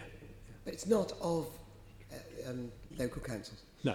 No. Local councils are members, as are a number of housing associations, as are a number of private bodies, a small number. Okay. If we go back, Louise, have you got anything to add to this? Yeah, again, agreeing with some of the things that my colleagues have already said. We have a small staff team within 60 Bricks. They are resourced through paid consultancy and other ways, and shared resources within the council in order to keep our costs low at this early stage in the business. As I said, we've only been operational for just over a year, so we're making sure that our ongoing costs are pretty low. We have that partnership support, so that means, for example, that Paul gets to sit within our housing team and with our housing office. He doesn't have a swanky office in the centre of town. He sits within council services and uses support from the council staff and resources, obviously with SLAs and other input. And I think as Simon from Hackney was talking about movement of staff and across boroughs as these delivery companies get set up. One of the things that is very important to us is to improve the working environment for our staff, to make sure that people want to work within Waltham Forest. We're a young borough, we're a growth borough. We're really trying hard to bring 60 Bricks up and to make sure that it's a good place to work and that our staff feel enthused and they feel that working for us is important. And so that's part of my job, is to make sure that they want to work for us. So it's in-house within your own business, as it were? Yes. Yeah, at the moment, yeah. I mean, they're paid through consultancy and things. Do you want to add some more to this, Paul? So roughly 50% of the staff are permanent staff. The rest of the staff are consultants, agency staff. So as we've grown quite rapidly, so we started with about 3 people, we're now up to 10. First scheme goes on site in October, planning was put in June, so we've only been going a year, but we're already going to be starting building our first set of homes about October, November. In where we're getting the actual staff from, because clearly the more that's built, the more you're all going to require. Have you anything else to add, Pat? My view on this is that, and the great strength that we've had, we found we've been able to recruit the very best people from the private sector into the organisation. We're a hybrid organisation. More than half the staff were tupied over from the council into the new company. We've then recruited other people from outside. Interestingly, we've drastically reduced operating costs, even though we're paying higher salaries, because we've been able to save on a lot of consultancy and agency staff the council were historically relying on. So there's actually been a real cash saving. And I think the really interesting thing is that, the opportunities that having a company enables one to develop in terms of, it's a counter-cyclical intervention in many ways. So that, I think what we will find is that as the economy, as it almost certainly will, goes down and the housing market cools, one, that is good for us in terms of being able to acquire land and develop, and we'll be able to keep development going. But we will also be able to recruit people. So I have less of a worry about recruitment and competition, because I think actually we'll be in a counter-cyclical position fairly soon where we will be able to draw even more people in from the private sector, and that's what actually we need, because you need that level of expertise and skill, people who are used to working at volume house building. And what would you say are the employment and the consultancies ratio?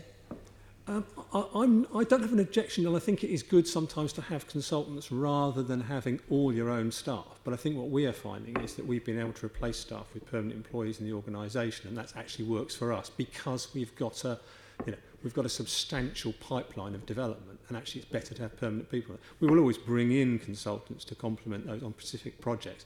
I think a lot of councils have become over-reliant on very long-term consultants who actually poor value for money, effectively.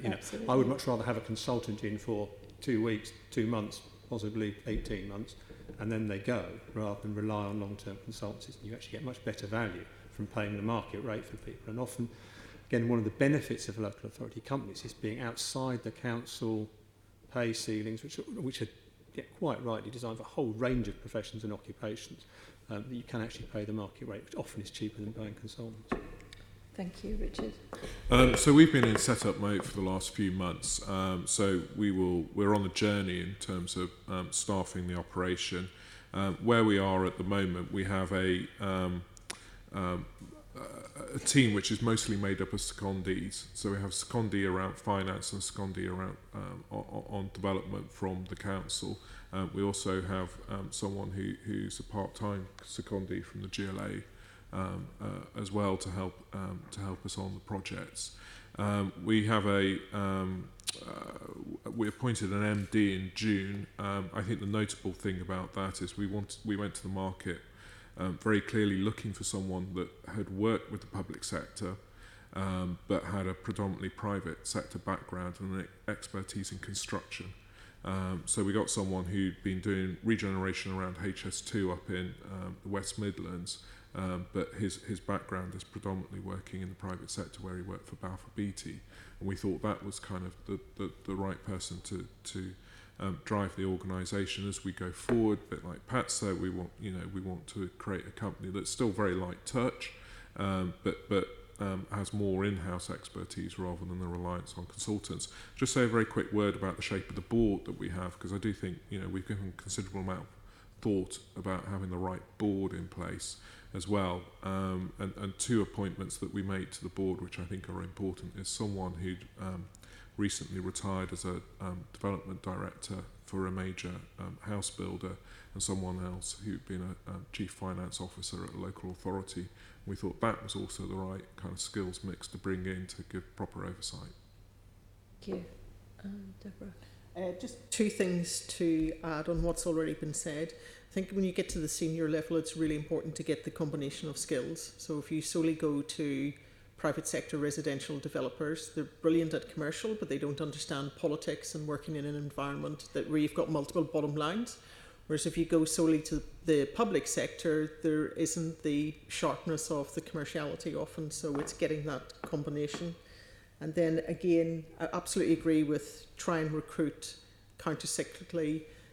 But in addition to that, if you look at private sector residential development, the extra element that becomes really important is bringing together the quantity surveying, the planning, the architecture and the finance skills into bringing all those together at a senior level, and that marks out the successful from the unsuccessful in the private sector. So I think there might be scope for all of us, and hopefully through the Future of London, to look a bit harder and maybe professionalise through a master's some of that residential development skill set. Yes, I think we can all understand your first comments on that.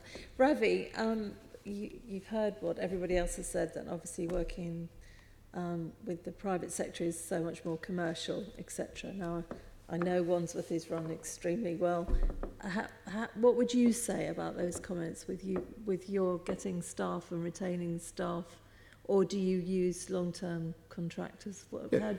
Everything colleagues have said here, it applies to a local authority whether it's got a company or not.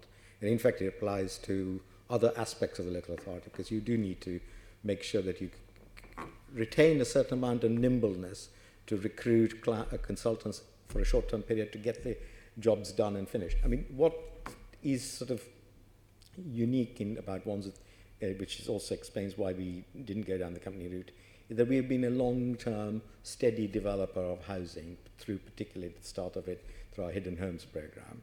So we have some sort of development, planning, project management, financing expertise. Small scale, but in a sense it was a good base from which we could expand and grow. And we've retained that and continue to retain it. And I think in time when the estate regen schemes go sort of big and the delivery starts really piling up, we will probably need to be looking for expanding that capacity. And you need to be nimble to be able to do it. And I don't think it's any different from what colleagues around the circle have said. So you've had no issue with finding staff? No, I didn't say that. In a sense, the challenge of finding quality staff, keeping them enthused, engaged, and with you is always a challenge, whether it's housing or anything else. But I mean, I think it is about making sure that you remain nimble to both recruit, reward, and let go if you need to. Okay, thank you. If I go back to the housing companies, do you anticipate differences in the terms of the qualities of the homes built? And how will you all be held to account for snagging and things like that? We slightly touched on that earlier. Anybody like to come in on that? I mean, I think what part of our mission is to drastically increase the quality, and I think it's interesting, and I think Richard alluded to the design competition, but when we started 12 months ago, we took over an existing housing regeneration scheme which had been run by an RSL and a constructor. They've completed the first phase and have now moved off the project. We've taken the next phase on. We ran a design competition both to review the master plan but also to design the second phase. And it's interesting that I think that was the second design competition run in the country that year. There were 850 run in France during that same period. So I think that's, a demonstration of how housing companies coming into this can bring a fresh approach and much more rigour on architecture and design. We have an architectural advisor that we've appointed who's actually a consultant who works part-time for us, which the council never had anything like that. On our board, we've got Peter Murray, who again is a leading architectural thinker and expert. So again, practical, hands-on advice in terms of architecture selection, and a real commitment to design. It's very much what we're about. On the snagging issue, we've inherited a lot of projects, which probably due to poor project management to a degree, and contractors to a degree taking advantage of the council client. There have been snagging problems, and a big challenge for us is getting the employer spec right at design stage to make sure that the product, 1, is easy to build, 2, is easy to maintain, and 3, is easy to snag, and that we are right on top of our contractors. So we're going out to procure 2 effectively platforms of contractors, one for the very big schemes and one for the next tier down. And part of doing that is about the quality, but it's also having the redundancy within our contractor framework, that if one falls over or ceases to be as good as we want, we've got enough capacity there. So we're not reliant on one contractor, but we have a long-term relationship with a number of contractors to build our supply chain. So we can really squeeze on quality. So it's about getting the employer spec right in terms of you're very clear what you're asking for. You're not asking for things that are very difficult to do, very difficult to maintain, and you're asking for the things that derive quality, giving architects a range of choice, but not too much choice, effectively, and that you've got the contractors there and the relationship and the ability to police and control those contractors, which traditionally local authorities have been poor at, and it's part of the problem from the 60s and 70s, actually, was poor policing of the contractors at the time in terms of build quality. Okay, can I ask, this new company that I've forgotten the name of, forgive me, that is being launched, are you going to be sharing best practice with that? And we do and will. I think the other thing is that we will sell our services as a consultant to others as well, and that's the important part of our business plan, effectively, is that we are there to support other people, and we'll sell services to other people in terms of things like running design competition, for example. Can I just add to what Pat said?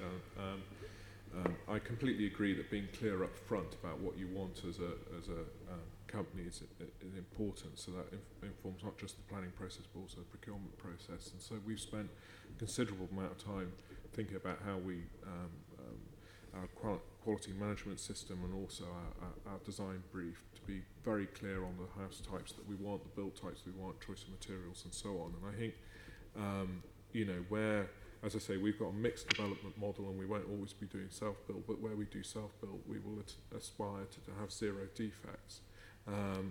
If for whatever reason that is not achieved on a project, I think the other important part is how you then respond as an organisation, and we'll be very rigorous and very clear about responding promptly and having an effective relationship with people who in particular purchase the market sale properties, and how we manage that process. We touched on it before, but how we manage that process, I think there is a lot that we can do to make to make that work for consumers.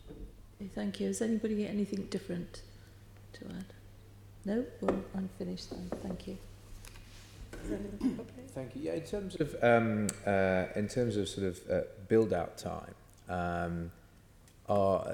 is building through your companies quicker, for example, than a private developer, because you've not got any interest in land banking or trickling out homes slowly? Can you bring homes forward quicker than the developer would? So two aspects to that. There's the number one, the control, and then, as was alluded to earlier, if you're building affordable, you're not dependent on the sales to drive the build out rate, so you should be able to build them as quickly as you can simply occupy them. And then another aspect to market segmentation is often with volume residential developers, they tend to target quite narrow market segments, and that slows down their build out rates. So if you're more savvy as the local authority and thinking more in the totality of what you're trying to do, then you can split out segments to more rent to buy, PRS, older people's, and ergo your build out rates, even where you're going away from on the bits that aren't affordable, should be more speedy as well, and that improves the cash flow and hence the finances and the risk. There's a general consensus on this. Anyone want to add anything? Yes, Simon? I think the build rate as such, the point when you're in contract with a developer and the build rate wouldn't vary very much. It's the bit leading up to that, so the design, development, the planning, the tendering, the contracting, and so I don't know. So we're doing our development in-house, and we obviously look to control that process and have the governance to get the quality. I don't know through the companies whether that part of the process becomes quicker because it's outside the local authority. I think there's a big distinction between, because lots of people are building on small sites. So if you're building 50 houses, it's frankly, you just build them and sell them, and the time isn't. And where this really comes into play on the banking and the holding back is where you're doing 5,000 units or an estate regen. One very quick point. The importance for us is having the frameworks in place, so the procurement frameworks where you can cut out some of the process. So having those in place, I mean the GLA have been very helpful in that, but there are also ones that have been set up by councils that you can access, where you cut out some of the procurement process. I think the issue that we've often found, and I think that it might well change, is having enough contractors interested in taking on some of your schemes. Because a lot of our schemes are infill and what have you, so they're they have their own challenges. Or capacity. Yeah. Within but the frameworks whole are really important, right, and we've used them, and we've also used them for consultancy services as well. So they provide a kind of more standard price that you can work to and negotiate discounts against. I would say the capacity for what I would call fiddly projects, the kind of 5 or 10 units at the end of a block. I mean, you don't get, that's where there's a real challenge. And there's a broader issue there. Pat wanted to say something. Yes. Good point. I think there are two ways where we speed up. Clearly, we are incentivised to speed up. Certainly, our business plan is partly based on getting new homes bonus in, so there's an important financial incentive to get stuff built. It is also about having that pipeline effect, which means you can procure a contractor to do lots and lots of units. You can twin track lots of work on projects, and it's also the integration between and it was alluded to earlier, between the financial investment appraisal, the planning design option and the construction team, that we have those all working together so that people aren't working up a scheme which you then are going to get into a conflict with planning about, which is a big delay in lots of private developers' schemes because they don't start from the right place and then have a 6-month argument with the planners. Okay. And finally, are on your schemes, are they all tenure blind? Yes. Yes. Excellent. Good, that was quick. Yeah. Assemblymember Gavron's going to ask some questions, but maybe before that we could ask you all the similar hands up, are you question about whether you're looking at using modular construction, off-site construction, just as a very simple, are you looking at that within your... Just because it might. Yes. So many of you want to do market rent and affordable rent. Is that everyone apart? It lends itself. Everyone apart from Bexley. No. Oh, there you are. I You said did, yes. sorry. I'm vigorously nodding. Bucky, don't you? Yes, we are. Yeah, we actually So do an everyone, architect basically. specifically for their expertise in that area, actually. Yeah, that's of interest to us too. Just on the back of that last section of Tom's, can I just ask, just on the build-out rates, are any of you, we've heard about collaboration, working together, networks, are any of you actually pooling your land and, are you aggregating a bit? Not necessarily for modular, but just to get quicker build-out rates? What, with private landowners? Hmm. Yes, we've got 2 schemes running at the moment where effectively we are putting our land in alongside a private landowner. We're developing a joint scheme. One of them we're putting equity in as well. Right, okay. Well, I'm now going to ask just some questions about transparency and governance. And we've already, under the risk section, talked a little bit about, well, quite a lot about transparency. But to start perhaps with Deborah, and to talk about, just be good if we could just hear a bit about about accountability, because council homes are overseen by a democratic body. And the question really is about how local housing companies can be accountable, especially in terms of the number of homes they're required to build and affordability. So if I talk perhaps with Deborah. Okay, so we have arm's length companies, because that's how we can borrow from the general fund and take advantage of some of the other aspects of being a local housing company. But arm's length, they're quite short arms, and I would expect anyone who works for a local housing company to see themselves as ultimately working to the council and ultimately reporting to the democratically elected members of that council.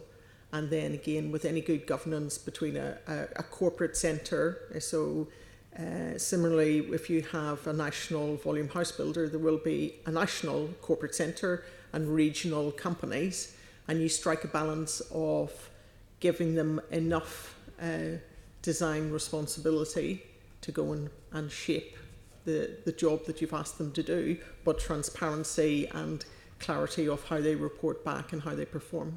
And that's the job partly of who's responsible in the corporate centre, but mostly the board that you appoint to that company. Right, okay. Can I ask the same of Louise? Yeah, sure. So looking at it from a slightly different angle, we have sort of transparency around our residents as well, which we're obviously very interested in.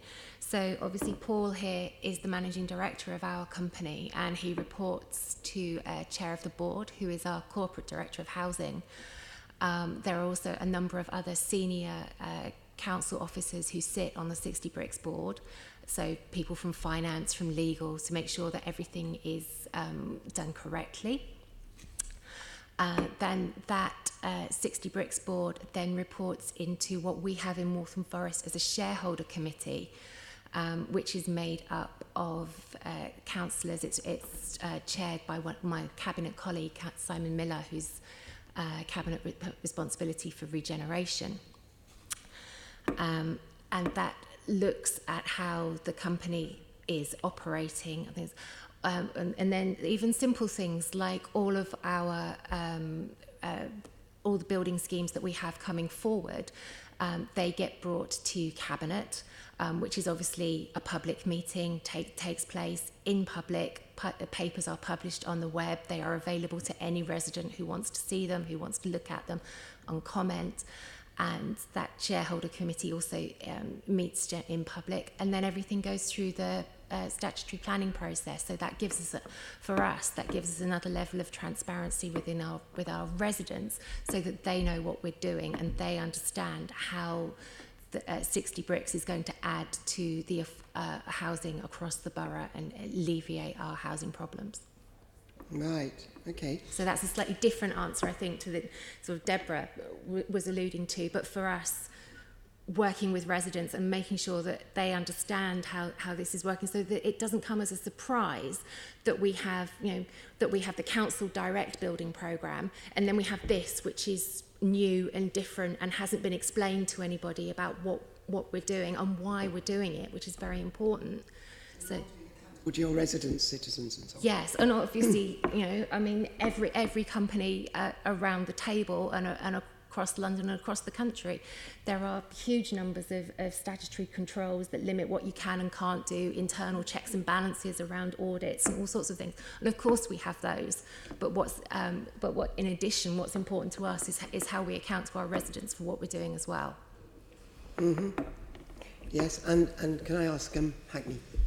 So, similarly, all our developments are within the council, so that's obviously the accountability is held quite closely in terms of the development. But in terms of the company and what the company does, and obviously the council and the cabinet is the shareholder, effective shareholder, so they will approve any of the business plans and what they do. So there is that kind of direct accountability of and releasing of funds, direction of the company, what it does. So I think it does come straight back to the council of that accountability and what it does. And similarly, anybody employed or providing services on behalf of the company should be seeing themselves working to the same rules that the council works for. So the budgets and everything are scrutinised? So by? Because ours, as I say, ours is slightly different in terms of we're not doing the development through the company. So our company effectively will buy the properties from the council's regeneration programme and own the properties and then rent them out as at a market rate. So the policy around tenancy lengths, rates, rents that are charged will be set within the framework agreed by cabinet. So that accountability is back there. I don't know about if through the if you're developing properties through a company and the control and rigour around the budgets is something that we're not going, because we've got all that control and governance within the council, because that's where the development is happening within the council. Mark, do you want to make any comment about this? I mean, I think I would echo what other people have said. I think the mechanisms that are typically in play, there's normally a shareholders agreement between the shareholder, which is the council, and the company board of directors, who have to act in company law independently. They have to act on behalf of the company in its interests, which should be aligned with the council's interests, because that's why the council set it up. But there has to be, if you like, some distinction there. And that shareholders agreement will set out what decisions are reserved to the shareholder, to the council. And normally that's done through the council's executive, through the cabinet, but in some cases, as we've heard, there's a shareholders committee, something like that, that's been set up to do that. So there's a number of mechanisms that can be put in place. And then what I would say, just to add to that, is that ultimately the investment strategy for the council, and there was new guidance from MHCLG back in February this year about tightening up the regulations around this, not particularly around housing companies, more around councils investing in things like shopping centres and things like that. You've probably read in the press about the views on that.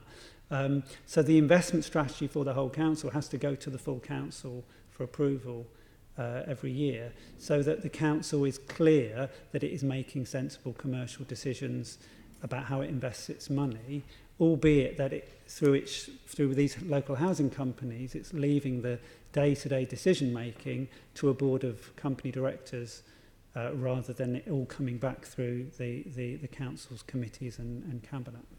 Mm-hmm. Okay, there's some follow-up questions around this. One of them would be, where, for instance, would I find the 10-year split, the numbers of affordable housing, some of the facts you've been giving us today? Where would I find that if I went to a council? Does the company publish it? Does the council publish it? In our operation, that is all published by the council. Essentially, the council has a housing strategy, which it has taken to Cabinet, and a housing investment programme, which it takes through Cabinet. We build that stock. That stock is then handed back to the council on completion. So they are the freeholder, they determine the rental levels, they determine the mix, they can obviously change them over time. But that is governed by their housing strategy and by grant applications and everything else that goes with that. So that is all within the normal council documentation that goes through the cabinet process. So yes. Others? Yes. Yes, so our pipeline is typically split down by tenure, so we know in advance for every single scheme in phase 1 and phase 2 of our development programme. Those that are certain and those that are more flexible. That's why we split it into 2 phases. They're all broken down into tenure based on viability assessments at the early stages, and they're available to the public. They're on our public website. They're part of our business plan that's again available on our public website. So it's all upfront and transparent. Yeah, and just another question to throw out, which is, given the obligation really for companies to make a profit, how actually are you able as councils to require that the company meets the needs of Londoners and the need for more affordable housing and so on? It's specifically set out in our case, in our shareholder agreement, what our objectives and targets are, which is quite explicit, to deliver affordable housing for the Borough of Barking Dagenham according to the Council's housing strategy. And that is one of the key objectives. The Council then every year agrees our business plan, which they can change and vary and say you'll do more of this and less of that, or you should do more of Y and less of X. So it's specifically governed by the Council in terms of what they want us to do. Clearly we are bound by other things like planning policy, which is national and local, and other constraints that come in from statutory angles. But we are all essentially agents of the Council delivering their housing policy, but through an arm's length vehicle at varying lengths of arm.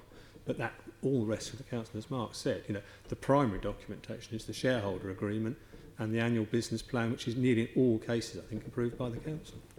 Is that true of Newham? Yes, and I'll add to this. It comes back to that proportionality again. So from the residents' perspective, there's a huge difference between a small infill site and doing an estate regeneration. So regardless of which bit of the council, whether it's the arm's length or centrally, you would rightly expect for a large site or any kind of, where there's any kind of demolition or decant, that the residents are really closely involved, and you would expect again proportionally that they're probably going to be a bit less interested in a small garage. And again, as the others have said, but across the board, what we've done is publish the plans, the intention and the direction of travel, and because it's wholly owned, it's from the point of view of the residents, that is the council building, it's not anyone else. And anyone else want to come in on this? Just to clarify that, it doesn't have to be a for-profit company. A local housing company can be a not-for-profit, and the majority of them are for-profit, and they're achieving affordable housing as well as market housing. But there are examples of not-for-profit housing companies, and in fact in London, is it Hackney's? A community benefit? No, that was the one in Tower Hamlets that I mentioned earlier. Sorry, Tower Hamlets. Sorry, Tower Hamlets. But I was also just going to mention the fact that we've recently set up a company which is a Pan-London collaborative vehicle, which is Pan-London. So this is a company that's been set up to deliver modular temporary accommodation through a number of boroughs working together. It's funded through the Mayor's Innovation Fund. It's only just been established, and it's called Place Limited, which stands for Pan-London Accommodation Collaborative Enterprise. It's a bit of a mouthful, but it will be delivering as a not-for-profit company. So it's a company limited by guarantee. It's still a local housing company. It's very similar to all of these other companies. It's going to have a board made up of members from different boroughs. Interesting. Okay, and just a last couple of questions. How do you require how do you make sure that they're going to be secure tenancies, and how do you make sure that the rents are going to be affordable from the point of view of councils in these companies? In our case, we don't set the rental levels, the council does. So the council takes an explicit decision what rental levels they want to set on the stock that we build for them. In terms of affordability, and again, this is an interesting one, our council's drive is very much about percentage of actual salaries rather than percentage of a market rent figure, which clearly varies substantially across the borough and varies substantially across London. Market rent in one part of the borough is significantly different from market rent in the other. So it is less about talking about percentage of market. It's talking about a rent level which is affordable at various salary points, starting in our case at about 18,000 in terms of the market offer, effectively. up to substantially higher for people on higher salaries. So that is very much dealt with by the council in terms of their housing strategy, and they may flex that over time, thinking we need more accommodation for people at particular salary levels. We may need less at other points. Is that, say Waltham Forest, is that true there? Well, one of the things that we do most explicitly is to ensure that 50% of our accommodation provided is affordable housing, and within that the majority of it is at social rent levels, which allow us to obviously keep that at council level rent, and so it's incredibly affordable for our residents, and that's our main tactic.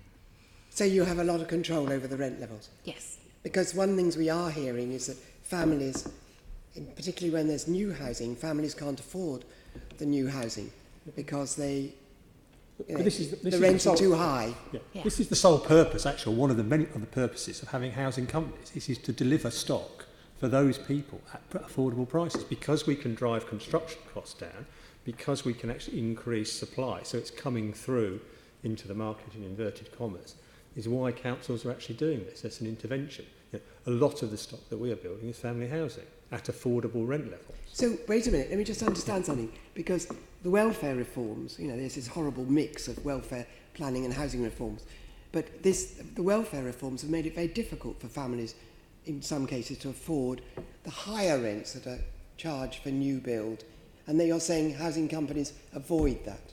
Housing companies are a mechanism for councils to be able to intervene in the market and provide housing at much more affordable prices. At a choice, you can provide it at council comparative rent or standard council rent, up to discounts from market rent, depending on price points. Vastly different across London, obviously. 80% of market rent in Ealing is a lot higher than 80% of market rate in Barking and Dagenham, for example, which is very close to council rent in some places. Does anyone else want to comment on that? So you're all in there to provide family housing which families on welfare can afford? I think the answer is yes, but as part of a mix.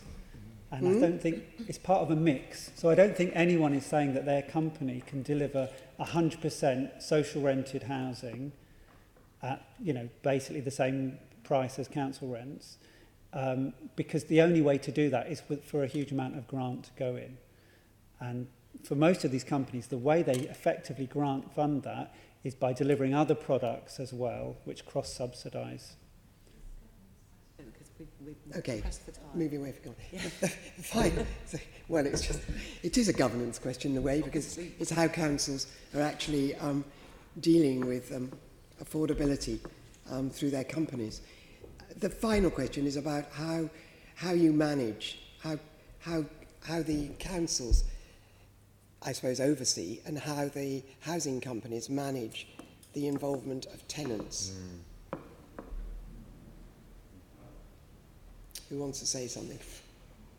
So every scheme will go through a normal consultation process. So we'll involve residents in the early part of the planning stage in terms of the scheme. I think we're talking about management. Like, when you're living there, how do you hold your landlord to account as opposed to the development process? So all of our affordable homes are managed by our council in-house team. So it's exactly the same standards, exactly the same processes, exactly the same monitoring. We've not reinvented the wheels. We're just using the existing council infrastructure and mechanisms to do that. In terms of our PRS product, that's run by separate private companies that we control through set agreements and standards. Again, no different to any other company. Anyone else want to come in on this?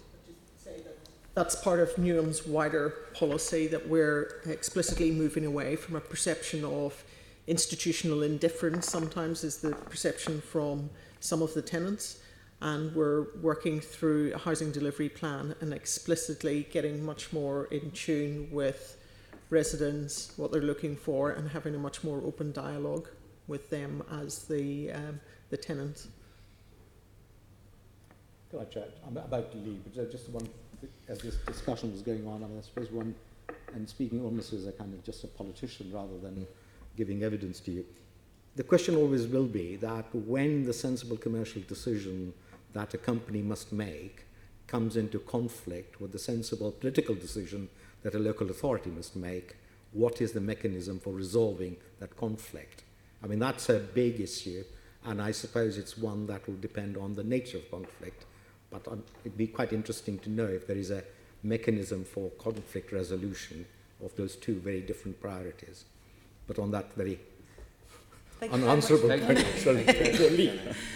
Yeah, I mean, thank you. I think some of the answers we got said this is written into the shareholder agreements. Would you agree that that's the case? Can you cover that conflict? One has to, I think, resort to the shareholder agreement to resolve a dispute. And I think part of the reason actually for setting these companies up is to create a mechanism.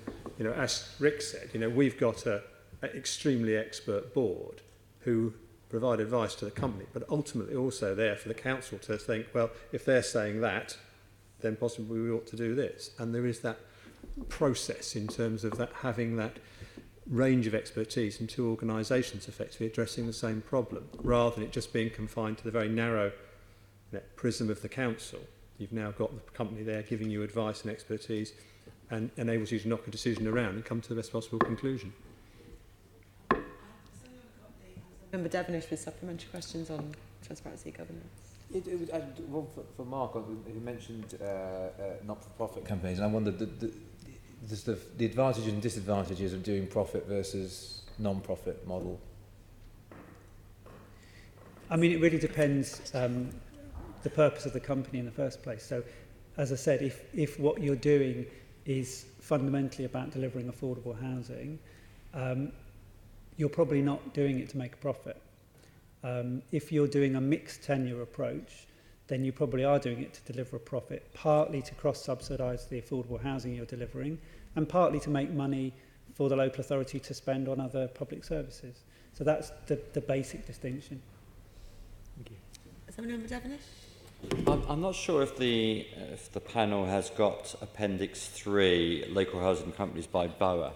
They haven't got that. There's the information they gave us in there, though. Yeah, I mean, the question I was particularly going to ask to perhaps Mark, is there a document that you can point us to that does reference the discussion we had 5 minutes ago to say exactly every local authority that is doing this, how many houses and what year phased they are going to build? And for my colleagues to the right, they're very obsessed with the tenures, the 10-year split. So this is a rapidly changing environment, and there isn't one central monitoring. The government isn't monitoring this centrally. Obviously, the GLA team are monitoring it through their regular liaison with boroughs, and there's been a number of publications in the last year or so. There was one quite recently called Borough Builders, which was done by the Centre for London, which captures some of that data. I think it's pretty comprehensive. There was one, there were a couple of national ones last year. There was one that Janice Morfitt produced, which is a more academic piece of work, but it captures quite a lot of detail from across the country. And there was one that the Smith Institute did also last year. So there are some publications out there, but there isn't a kind of London registry of all the housing companies and what they're doing. So it's certainly a gap, if you like, in terms of the data. So do you think the Deputy Mayor and London councils together should come up with a document that actually is the Bible on this, so we don't say that X council is going to do X by 2024 when they themselves think they're going to do it by about 2037? Sure. I mean, the question is to what extent this is capturable at a moment in time, because the plans of each authority change. Sure. On a regular basis. So it's something that has to keep being updated. But I think it's something that boroughs working with the GLA could definitely improve on. And if the Chair doesn't mind, I wanted to ask the same question to James. I'll ask questions to James in a moment. Oh, okay, sorry. Sorry I've done it again. Yeah, briefly. I want to ask one more question before we move on to asking questions to the Deputy Mayor for Housing. It's about freedom of information, and it touches on what Tony was just asking, really. If somebody wanted to know from each housing company how much money you're making, how many homes you're building, how many complaints you've had, how quickly you deal with repairs, the kinds of questions people ask to councils, they're not subject to FOI in the same way because of the separate structure. Is that right? And are any of you going to be offering that level of responsive transparency to residents in your area so they can be holding them to account? We've taken the view that we are, FOI applies and we would answer an FOI request. So you can be FOI'd at BeFirst? Well, I think we wouldn't argue about it if someone put one in, and I think that's part of quite important. I also think that the other point is a lot of this stuff actually rests with the council. So the council on our stock will do all the, we transfer the stock over to them, so they're responsible for repairs. So repairs inquiries will go to the council or the council's management company in that instance. So complaints and stuff like that, same, and most of that from tenant point of view. Are any of the other companies being set up in ways that effectively are FOIable? Yes. Yes. And most companies publish their accounts, so you can easily find out the answers to most of those questions about Barrett, Persimmon, Barclay Group, and you'd expect the wholly owned to go... I mean, you'll be well aware of the exception that gets called a lot on FOIs, that's commercially confidential information, that you can't ask that because it's a company doing it. I mean, we get that sometimes when we ask councils what their contractors are doing, because there's a contract. So it's not that strange a question. You're not going to be subject to FOI in the same way that housing associations are not. I wouldn't see a wholly owned company as a different outfit to the council. I think if we're wholly owned, then the general advice is that FOI and most of this legislation applies to us. Yes, within FOI, there are very clearly exemptions around commercially confidential information. That will, we will use those exemptions as well, and have to, in terms of not giving away, commercially sensitive information about third parties. And it's there. But generally, I think we all take the view that's where wholly owned FOI applies. Is that do you have the same approach? Yes. Okay. And Waltham Forest, you're still quite close. You've got short arms in Waltham Forest. Is that right? So. Oh, I wouldn't like to say. But I mean, you're quite close to being part of the council in any case, or company. Yeah. Mm. Hackney. Yeah. So we would respond to FOIs in the same way. Yeah. I don't think there's like I say, it's the commercial side where you wouldn't, but whether you were in the council or a part of a company, you'd still respond with the, or you wouldn't respond to any commercially sensitive information, but the information is out there. Okay, well, we'll be looking forward to testing that out. Thank you. Right, so moving on, Family Member Copley has some questions that put a lot of the issues we've been talking to the Deputy Mayor and to James Cllr from his team. James and James, yes. Well, first of all, very broad question. What can and should the Mayor do in terms of supporting local housing companies? And what's your approach to them in terms of awarding funding for building social housing?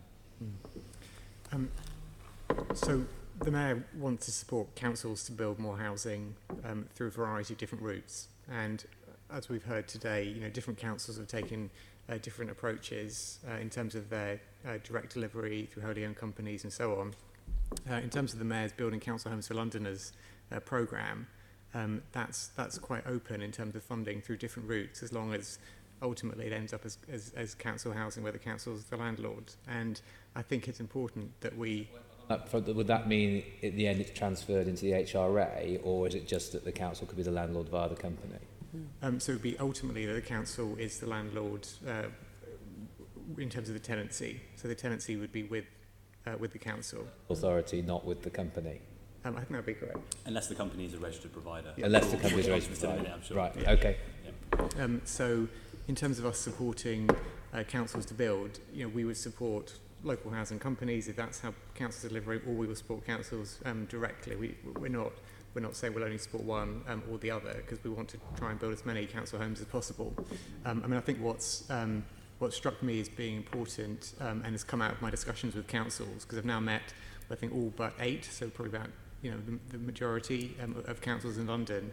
And what struck me is, firstly, all the different ranges of approaches, which has come out here and would come out even more if we spoke to all of them. Also, the fact that, I'm not saying this to flatter people to my left, but there's a fantastic ambition. People are really keen to gear up. I think if there's any difficulty or hurdle coming up, it's probably in terms of capacity. I'm not saying it's insurmountable in any way, but I think everyone's very conscious of the fact that everyone's gearing up at the same time and everyone's very ambitious. And although people are starting from different bases, the direction is what I would regard as positive. That means that people are going to need capacity to actually do it, and we sort of touched on it a bit in terms of people recruiting capacity to their housing companies or to their council housing departments. But I think that is something which we want to work with councils through the Future of London and through providing other resources where we can to help councils have that capacity to deliver. And it's good. We've already, of course, we've covered the sort of the Future of London in terms of, sort of collaboration things. Is there anything that the mayor can do to help councils work together to minimise duplication and things like that? So I think there's sort of 2 or 3 ways in which we can do it. I think firstly, there's what resource have we got at City Hall that we can loan out, or we can go in there and help out at a council's request when they want our help. And what kind of central resource can we hold in that regard? So over the last few months, councils have been putting together their bids for the Building Council Homes for Londoners programme. And in some cases, like I know, for instance, I hope you don't mind me saying, in Newham, we've had a GLA officer has been in Newham a day or so a week, just so that we can get it done as quickly as possible. So this is not Newham working out, sending it over and it taking a while to iterate it. One of our officers is there in Newham a day or 2 a week, just doing it as quickly as possible, because Newham are keen to get on as quickly as they can, and actually us having capacity in there just helps to make it happen quicker. I think there's then other ways about more kind of long-term help that we can offer. We will be looking to expand the Homes for Londoners team at City Hall further over the coming months and years, so that we can get more expertise that we can loan out to councils or support councils in terms of land assembly or other specialist services. There's in the Future of London, which we've addressed. I would add alongside that public practice, which is, I think, quite worth flagging up, because that draws in expertise from the private sector, basically, so it's not necessarily competing in the same pool as you would be otherwise drawing talent from. It's getting other people in on a short and medium term basis to help councils in terms of their capacity through that. And I know public practice is looking at how they can help councils more in that regard. And then finally, there's just a question of what extra resources we can provide. And as I said, the feedback, or one of the strong kind of conclusions I've come to through all the conversations with council leaders is that people want a bit more resource to gear up as quickly as possible. So we're looking at what we'll be able to offer people in terms of just resources, money, investment, funding to help them gear up. And we'll be bringing forward more details on that in due course. On that front, on the investment, I mean, we've talked a bit about councils sort of borrowing, loaning money and at a commercial rate. Can the GLA do that? Can the GLA be lending to housing companies and at commercial rates, borrowing from the Public Works Loans Board? Is that something that you would do? Yes, I mean there are financial transactions that we can do to help councils or council companies. We also want to make sure that the way that we give a grant is as flexible as possible. A bit like what we started with housing associations, a year and a half, 2 years ago. We'll now hopefully be applying to some councils in terms of giving money on a more flexible basis. So if there is a cash flow issue, if councils need the money up front to do something, we can help them in that regard, so that they're not kind of getting the money on a drip basis, but they can get it on a more flexible basis to help with those cash flow issues. Yes, James. Just add to that, on the specific question of loan finance, we can offer loans, as James says, but generally it's not very attractive to councils specifically, because they have access to Public Works Loan Board rates, which are the lowest you can get, basically. So we do loan to housing associations and others. It's open to companies and councils directly, but it's probably not that attractive, I would say. Sure, no, I get that. Sorry?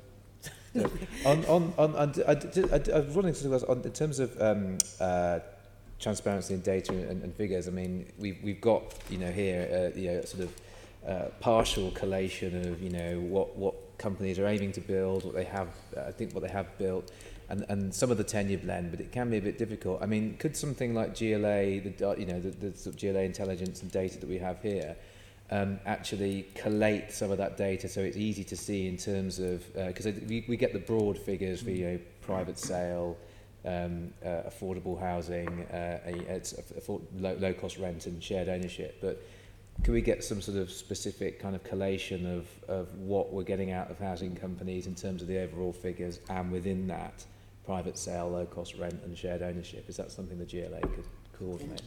I mean, I suppose you will effectively get at least some of that information through the bids for building council homes for Londoners, because councils will be putting in their bids about what homes they want to start as part of that programme over this council term, so by 2022. But if it's not funded by you, then it wouldn't necessarily, would we get that, or would they be submitting all of their sort of their whole business plan, as it were? It depends on individual councils and what, in terms of what they submit. I mean, we can certainly look at what information we're able to gather together through this process, but it would give a pretty good snapshot of the bulk of council's work in terms of what they're doing. And finally, should the Mayor be getting in on this game and setting up a GLA housing company, or is Transport for London the Mayor's housing company? So I suppose one of the things which has come up today is the conclusion that you work out what you want to do, which is build council housing or build social rented housing, build affordable housing, and then you work out how to do it. And in some cases, a housing company, sometimes multiple housing companies are the right answer. In other cases, councils just want to do it directly without using a housing company. And it depends on exactly what a council's plans are in terms of whether the advantages you can get in terms of borrowing and so on through a housing company are attractive to an individual council in their circumstance. So from our point of view, being a slightly different kind of organisation than a council, and that we're not a social landlord, so we have a slightly different role to play at the moment. What we would need to work out is would a company help us to do what we want to do? So far, what we've wanted to do has been done without setting up a company. So in terms of setting up the Building Council Homes for Londoners programme, in terms of starting up the land fund to acquire land and get that into the hands of social landlords to build out, in terms of all the other work that we've been doing through the grant funding and so on. So all of that's been achievable without setting up a separate company structure or a local housing company along those lines. I mean, there is work being done, of course, with TfL and others around, build-to-rent development, which might be done on land which the GLA group owns. And again, there are a variety of ways you can deliver that, whether you do it through a joint venture on an individual site, whether you do it through a bigger corporate structure in terms of a company. I don't think we're going into anything with a kind of a goal, as I suspect no one is, that I want to set up a company just because I want to set up a company. Everyone goes into it with a goal, I want to build these homes, and how do I do it as quickly and as efficiently as possible? So I suppose my answer is that we haven't had to set up a company so far to achieve what we want to achieve. But if a certain goal that we want to achieve could be best achieved setting up a company, then we would. And I mean, obviously, the GLA is involved in a joint venture, Barking Riverside. Is it? I mean, we've had indications that the LLDC might start going into joint ventures on around the Olympic Park. Is that the case? So there's obviously discussions with LLDC around them bringing forward their final few sites to make sure that we get them built and get affordable housing and so on. They're looking at the details of exactly how to bring them forward, and they'll be making that public in due course. Thank you. Thank you very much. I mean, there was quite a lot talked about the advantages of doing the wholly owned company route versus a joint venture there, and it would be really interesting to maybe explore that further. The idea that we've tried some joint ventures. I know TfL have been looking at them as well. Could we get more out in terms of affordable housing by being more wholly owned? I appreciate it's not something you're just going to jump into, though. So a follow-up question is, what about small sites? Is that a place where you might set up a company to do that? I know that you've set very ambitious, not you, the planning side of the GLA has set very ambitious targets for small site developments on councils. Potentially, they're going to not be the most attractive sites to work on from their company's point of view, or the easiest ones to start with. Is that something you could do to mitigate their risks, to take on their small sites, or something like that might be something you might start with? I mean, we certainly look at that. I mean, I think, to be honest, our approach so far in terms of small sites has been to use the small sites to support community-led housing, to small housing associations, councils obviously where they want to do them, and to support small builders. So I think the focus with small sites at the moment has been more on those other small builders who are there in the system. I mean, the TfL sites have been the pilot sites we put through the small sites programme. In terms of asking councils about what sites they own, which are small, that they want to put through, we've had some good conversations with councils, and I think what a few councils, I won't name them just because it's not necessarily all public yet, but just to give you a flavour of the kind of conversations we've had, in that some councils have done an audit of all of their sites, and they've worked out, okay, here are some small sites we are going to do as part of our main programme, here are other smaller sites where, for whatever reason, it's just not where we're going to focus our energy at the moment, but we do want them to be built out. So they're talking to us about putting those sites through our small sites, small builders portal, which would then mean it would go into a community-led housing group, small builder, small housing association, depending on what the local authority specified they wanted to happen. But the idea there would be that clearly, if it's council-owned land, then a council-owned company, if the council had one, could build it, but they might well decide for whatever reason they didn't want to do it themselves. They'd rather give it to a community-led housing group or some other small body to do it themselves. Yeah, no, there's lots of possibilities. Thank you. Just finally on your grants scheme, I think it closes on the 30th of September, so people are still finalising their applications, I guess. And you'll be announcing it towards the end of October? Yeah, I mean, we basically want to start announcing as soon as we can. Okay. So we are currently finalising some of the bids, working closely with the boroughs. We'll be getting them all in and making decisions as quickly as possible. There might well be some boroughs where we know sooner than later that we can announce it, in which case we will make sure we can confirm the money and get them going as quickly as possible. But we're just keen to get on with it as fast as we can. So potentially we might see announcements in sort of dribs and drabs, but there will be somewhere we'll be able to see what's been announced so far in one place. So we can... But by the end of the coming months, there will be the initial round of allocations for all of the boroughs' bids which have come in, and you'll be able to see that and see the range of bids that have come in and the number of homes and so on. Okay, great. We looked at the amount that went to councils in the last round of funding last summer, and it was very low. It was of the order of, I think, about 5% of the... No, about 8% of the homes and about 5% of the funding, or the other way around. Would you like to hazard a guess at the percentage of grants that you might be giving out to councils and council-owned companies in this round? Will it be a significant improvement on that? I can say almost certainly yes. I don't think I'm going to have any hostages to fortune by saying yes to that.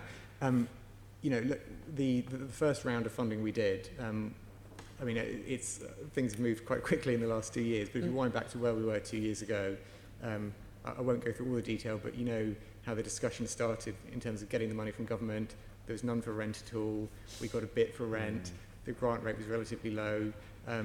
Housing associations did help out by, agreeing to do some social rent level housing. It wasn't that attractive to a lot of councils. So although some councils put in the bids, and the number of council bids wasn't huge in the first round, in terms of the discussions which went on and on and on in public and private and in different forums with government and with others, we then got to a position whereby in the money we got in March early this year, we were able to say the majority of this is going to go for homes based on social rent levels, which then meant we were able to identify a higher grant rate for councils and to align that with the right to buy ring fence offer, the HRA borrowing headroom, and with our offer of support and capacity.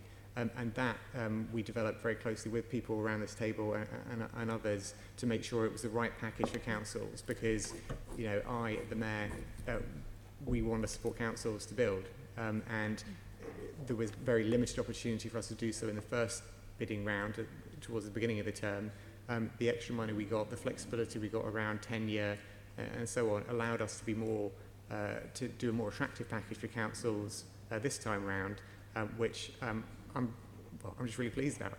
I think it's been a fantastic couple of months actually working with the councils and seeing all their plans, and seeing the alignment of, the outcome of the political discussions that myself and the Mayor have been having to get the money, the share of the national pot for this, aligning with the energy coming from councils who want to build, and then hopefully doing great stuff. Great, yeah, and we're certainly in a very different place than we were when we started. Hopefully we'll see there's more maturity this year, and that in the year after that we'll see even more. I know that the extra flexibility that came in May, again, that might have been a bit of a rush for councils to get there, but it sounds from what you're saying that a lot more applications are being made by councils, so we'll see a much more. I mean, as I say, just as an indicator, I've met with, as I say, 25, 26, I think, council leaders, and that was by the end of July, so that's not even counting the last month. So, getting into leaders' diaries straight after an election is always going to be a challenge, but I think it shows what priority boroughs right across London wanted to attribute to this programme, in that everyone was really keen to meet, made the time in their diaries, which were going to be pretty hectic after the elections, and are all prioritising it. I think that sets us in a good position. Okay, well, thank you. The Housing Committee will continue to scrutinise these numbers as they come out, but yeah, thank you for coming along. That is the end of our discussion today. I want to thank all the guests for your contributions, for your patience where you've had to wait a while in between answers. And we've got a couple more little tiny items on the agenda if you want to hang around just for a second. Can I ask the committee to note the report and the discussion? Agreed. And agree to delegate authority to me as chair in consultation with group lead members to agree any output from the discussion. Item 6 is our work programme. Can I ask the committee to note progress on the work programme? And the next meeting is item 7 on the agenda, and that is scheduled for the 4th of October at 2 p.m, so not long away, where we're seeing housing associations. And I do not have any other business, so I can close the meeting. Thank you very much again.